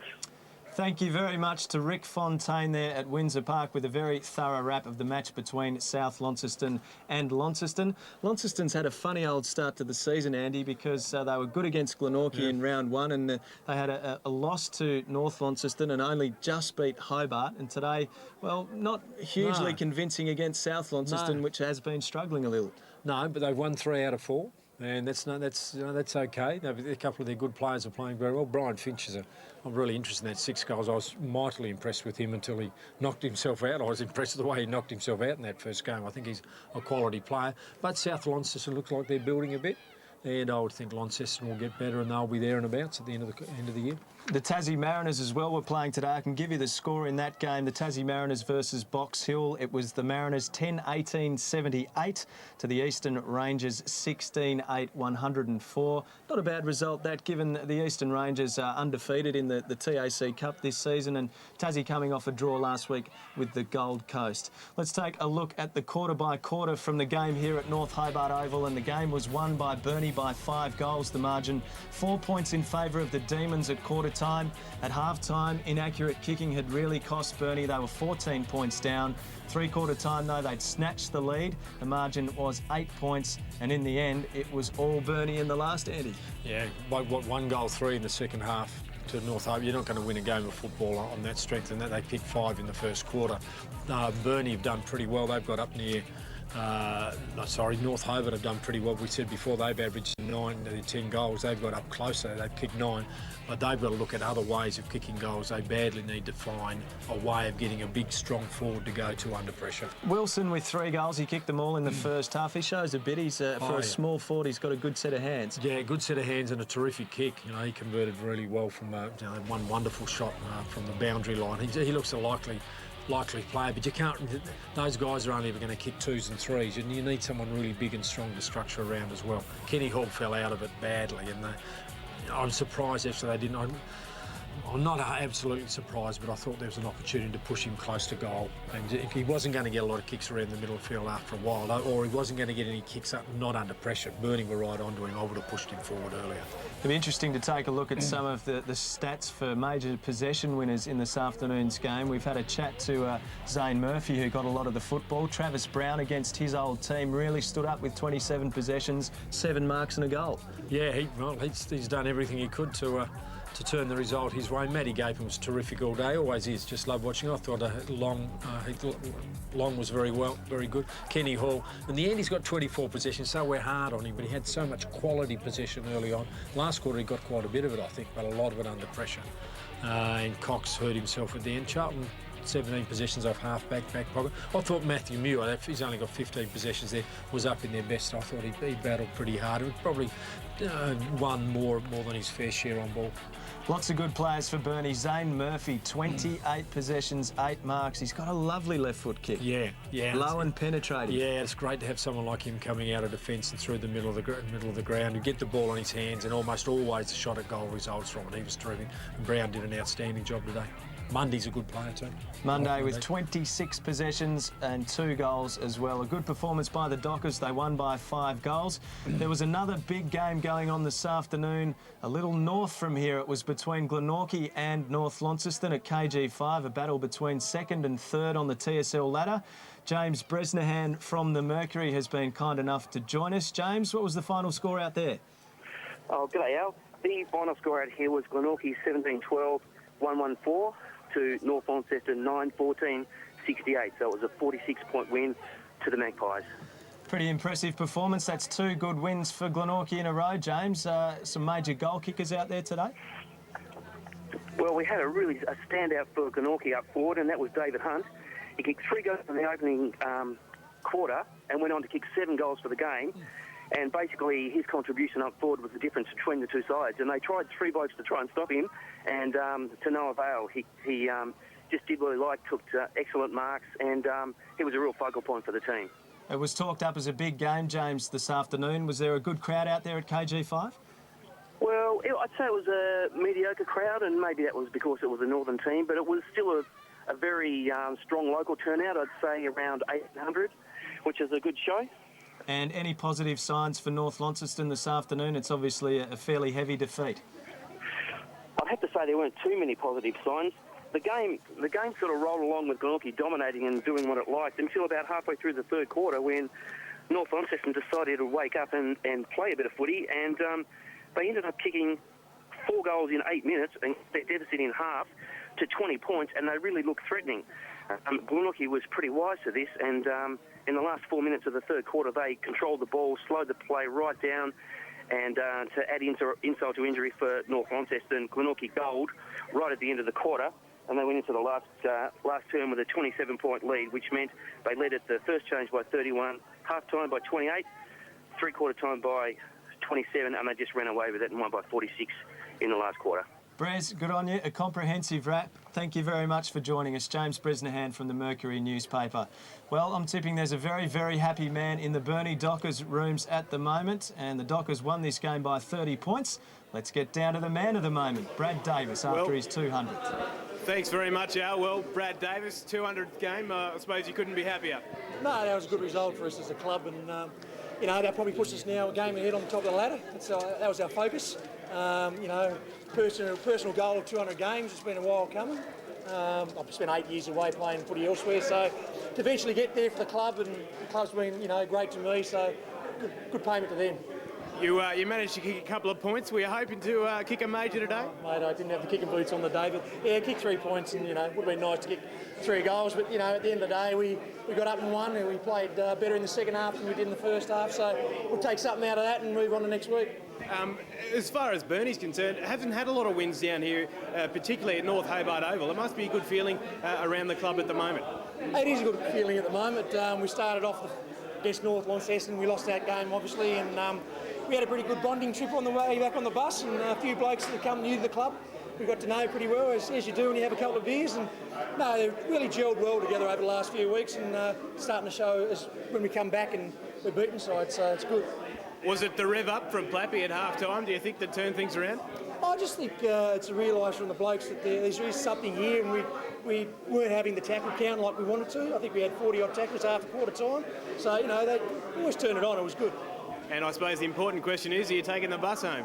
We've got the bus home, mate. Should be a long trip home, but should be a good one, yes. Should have been pretty bad if we lost, but no, it's good win. The boys played well. Thanks, Brad. Thanks for your time. No worries. Thanks very much. Brad Davis, very happy down there in the Burnie Dockers rooms. You look pretty happy that he's happy. Yeah, I do. I just, you know, I like, I don't know what you call it, I like the spirit of the game, and I like the sense of, you know, I like attachment to club and longevity and, you know, building histories of clubs. You know, and he's a real character in that club. He's, you know, Brad himself, he's sitting had a chat, he'd say, oh, I've probably had my ups and downs really into that club over the time, but, you know, it's like families. They hang on to each other and you forgive and forget and you move forward, and then all of a sudden you've got a bloke who's played 200 games as a big part of that community. He's a hero. It's great. You'd imagine Justin Plapp would have made it a real focus of the team's build-up this week? Well, why wouldn't you? You know, what makes up one of the great things you want in a club is loyalty. You give, and you're willing to go through the hard times and the good times. And, you know, there's a guy that's been there for 20 years, played 200 games, and he's probably been there. I remember him playing as a young, so he's nearly been there 20 years. He's been away for 8 years of it. So, you know, he's exemplified what you want in a club. I think he started with the Burnie Tigers. Yeah. So it goes to show how far back it goes. That's right. We might take a look at some of the highlights from this game. It was North Hobart that jumped out of the blocks here at North Hobart Oval. Well, early on it was actually goal for goal, really, and North Hobart took a quarter-time lead. There's a wonderful finish from Ken Hall. Yeah, he's kicked that nearly 70 metres. Terrific shot at goals from a long, long, long way out. And in the first quarter, Andy, we saw, well, 9 goals kicked. Yeah, 9 goals, and we thought we were going to have a big a shootout, a score fest, but it didn't eventuate. And for North Hobart, they kicked 5 in the first quarter and then just 4 for the rest of the game, and they just couldn't maintain that pace. They were playing a lot better. They really were playing a lot better than Burnie for quite a period of the game, but Burnie were hung in there enough. In the second quarter, they turned it around, Burnie, but didn't convert. Lots of goals early on, not so many later on. Early on, Ken Hall had gone forward and he kicked a couple for them in the first quarter. Well, of those 5 goals in the first quarter that North Hobart kicked, he kicked 2 and had a direct hand in setting up the other. He was the dominant player, he was the most effective. And this guy as well, Alan Bielski, was good early on, had really important moments in the game. But like Ken Hall, we didn't see him later on. So it was after the first term, there's Brent Archer kicking one of his 3 goals for the afternoon. It was after the first term that we saw North Hobart come out in the second quarter, and they kicked the opening 3 goals. Tom James kicked 1 and Caden Wilson kicked 2 in 2 minutes. Yeah, and they looked likely to, long way out at that stage, but they looked likely to win the game. They were playing so much better, and the momentum for the first one, but probably about 10, 15 minutes of that second quarter was all North Hobart. Justin Plapp? Yes, and I think he just sort of stood up at an important moment. He only went in at half-time with 1 goal, but he just all of a sudden became a target, got himself in front and led at the ball and played with confidence. And Burnie's confidence, I think, lifted around him. In the third term, it was Burnie kicking 4 goals to 1. Harry Walters got the first of them, and then Divenuto got one back for North Hobart, but Smith kicked a goal there. Plapp and Monday also got goals for, in fact, it was Monday kicking the goal. Here's Smith's, and then Plapp got one late in the term. And you could sense from the body language, you could sense the momentum had swung. Burnie was up. Yep. They were full of confidence, and you could really sense they were going to run this game out. Yeah, I thought it was significant. Remember, we went to 3-quarter time, we saw Justin Plapp talking. You could see in their eyes how much more excited they were around how they were playing. And their body language, as you said, was way up. Changed around. They started to believe in themselves, and they got a few rewards for their effort. And North Hobart were just hanging on, really, to be honest, from there on in. was a nice finish there from Monday on the non-preferred. He had plenty of the footy as well. And here's a nice little finishing touch for the playing coach, Justin Plapp, who really wears his heart on his sleeve, and he wants the Burnie Dockers to be a powerhouse. Here are the final statistics for the game, and in the end, the Dockers had a fair bit more of the ball. They've had 300 possessions to 265. The marks well in favour of Burnie as well. They've had 97 to 79. Inside 50s were even at half-time, 47 to 40 in the end. The hit-outs were even, so a good contest largely between Muir and Stevenson. Free kicks were even. Centre clearances, there's a bit of a surprise, 14 to 9. Yeah, I think Ken Hall did very well in the last quarter. Grabbed a few back. Matty Gapin was good in there, but they couldn't wait. When they did go forward, they just didn't get enough reward for that. Let's get down to Martin Cudahy in the Burnie rooms again and find out how Justin Plapp enjoyed returning to North Hobart. Well, I'll ask him just that. The boys want to know how you've enjoyed coming back down to North Hobart. Look, it was look, to finish off like we did was fantastic. Look, and I've been involved in some pretty good games down here. Look, ranging back when I was a 16-year-old, 17-year-old playing with Burnie, played with the Devils, and obviously come back today on such a big day for Horse was great, and it's really rewarding for him. And I think, mate, you know, you can see how the guys really sung the song after the game, that they there's a fair bit of spirit there. And look, yeah, it was exciting stuff. I mean, our first half was very ordinary, but I think the pleasing thing was that the way the guys, you know, stepped up the tempo. I think we had 40 tackles in the the second half of the game, which is outstanding. So it was full credit to them. As I think there's a lot of coaches out there that want to know what you said to the boys at half-time to turn them around like that. Look, I think you might have got the back end of it. I wasn't really happy, but I think that the biggest thing that I was disappointed in was their effort. Obviously, North Hobart were primed up to play us, and they were very, very keen to lay as much defensive pressure on us. And look, that was my biggest thing, that the guys weren't. They were really lazy, and they were very, very slow to react. And our ball use was terrible in the first half. But look, I mean, I'll give them a rev up, but the pleasing thing about this bunch of guys is they respond. They respond when I do give them a spray. And look, I reckon there was some magnificent evidence. I think Jesse Wells on Devine was outstanding. Look, to get him back up and going, it's great.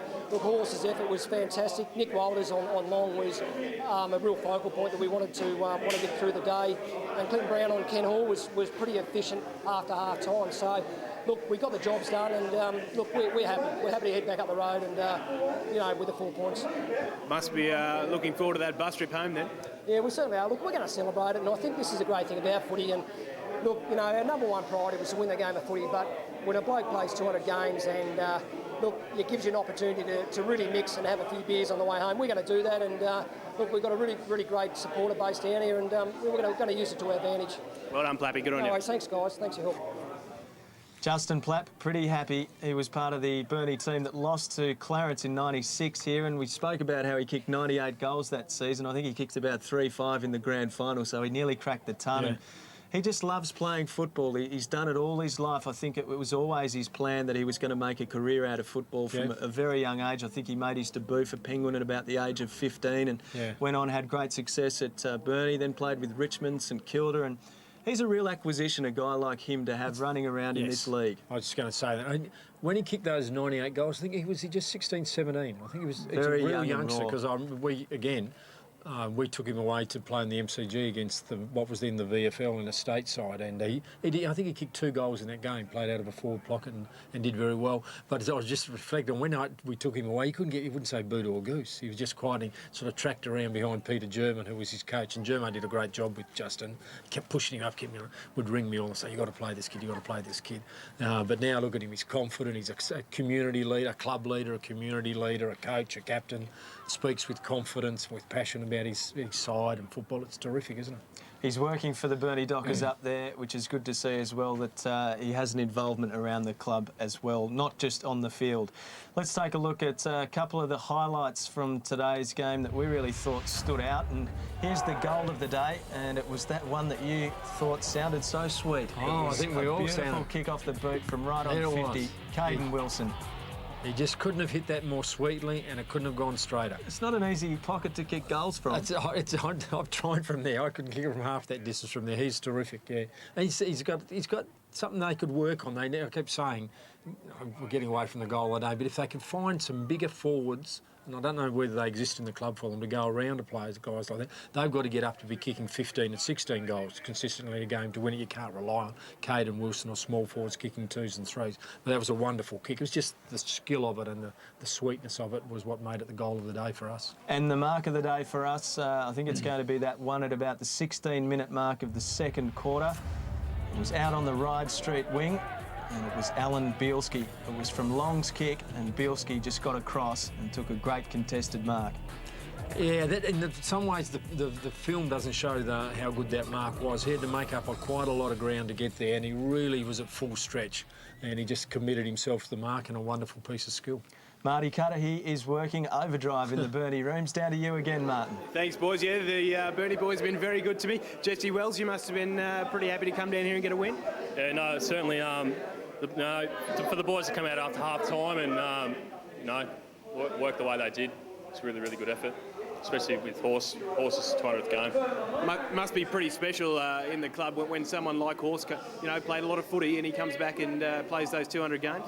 Yeah, no, I remember as a kid coming down and watching the old statewide, and he was running around back in the day, and I, back at West Park, and I used to watch the games, and certainly very, very good game for him. Does that sort of grounding as a young fella, you watch these blokes running around, how does it feel when you get out there and you get to play with blokes who played in the old state league? I certainly look up to Horse. He's been around the club for for years, since I can ever remember. Going down footy with my pop and watching him play. So yeah. What does it mean to you to come down here and get a win with this bunch of boys if they don't take your head off? Oh, no, it was certainly a very good effort after half time. We were down and out. We were pretty flat in the first half, and club to give it a bit of a rev and come out. And the credit to the boys that come out and went really, really well in the second half. Well, Plappy nominated you. He said to come and have a yarn to you. He was pretty happy with your game. That must be a good feeling. Yeah, no, I've been down and out for a while, just coming back from a broken ankle in October, and sort of getting back into it slowly. I was pretty pleased with my effort today, so it's good. No worries, good on you, Jesse. Thanks for your time. Cheers, thank you. Jesse Wells, he was the general in the back line for Burnie today. He repelled many an attack. He was terrific, in terms of just dominating his position. He was it. He just, that old saying that the side that wins the game, that's the side that wins in most positions. He was just such a clear winner at full back and with strength, and he had some little bit of dash, and he won the ball on the ground. I thought North Hobart did probably all they could in trying to find an opponent that could maybe capitalise on a bit of weakness. He's not as quick over the ground as some other players on the field, but whenever the ball was in the air, he just dominated, took it apart. It was Burnie by 5 goals here at North Hobart Oval, and just recapping the other results, Launceston beat South Launceston by 39 points at Windsor Park, and Glenorchy beat North Launceston by 46 points at KG5. I've done a quick calculation. Benno, at the ladder, Burnie remains on top, obviously, with their win today. Glenorchy has climbed to 2nd position. North Launceston's loss means they drop to 4th. Launceston into 3rd position. Devonport 5th. They play Lauderdale tonight, and the bottom of the ladder remains unchanged. So it's a good competition at the moment because we're seeing a lot of unpredictability with results. Yeah. Gee, that was a good win from Glenorchy. We didn't get much time to comment on it. I thought that would be line ball, but they've won very strongly there. North Launceston were threatening, and Glenorchy have really put it to rest today at KG5. They look pretty a good side to Glenorchy. The other result we can bring you from today is that the Tassie Mariners have gone down to the Eastern Rangers, and the final margin there was 26 points. The Mariners had 28 scoring shots to 24. Let's take a look at next week's games in the TSL. Of course, tomorrow we have a game between Clarence and Hobart at Richmond, which I'd encourage everyone to get along to. Clarence versus Launceston will be the game on ABC1. Burnie versus North Launceston. How will the Bombers bounce back against the Dockers? Hobart versus North Hobart. Todd Lewis had the boys here today. Lauderdale versus Glenorchy. South Launceston, Devonport. That's about all we have time for from North Hobart Oval. On behalf of the team, thanks very much for joining us. It was Burnie by 30 points.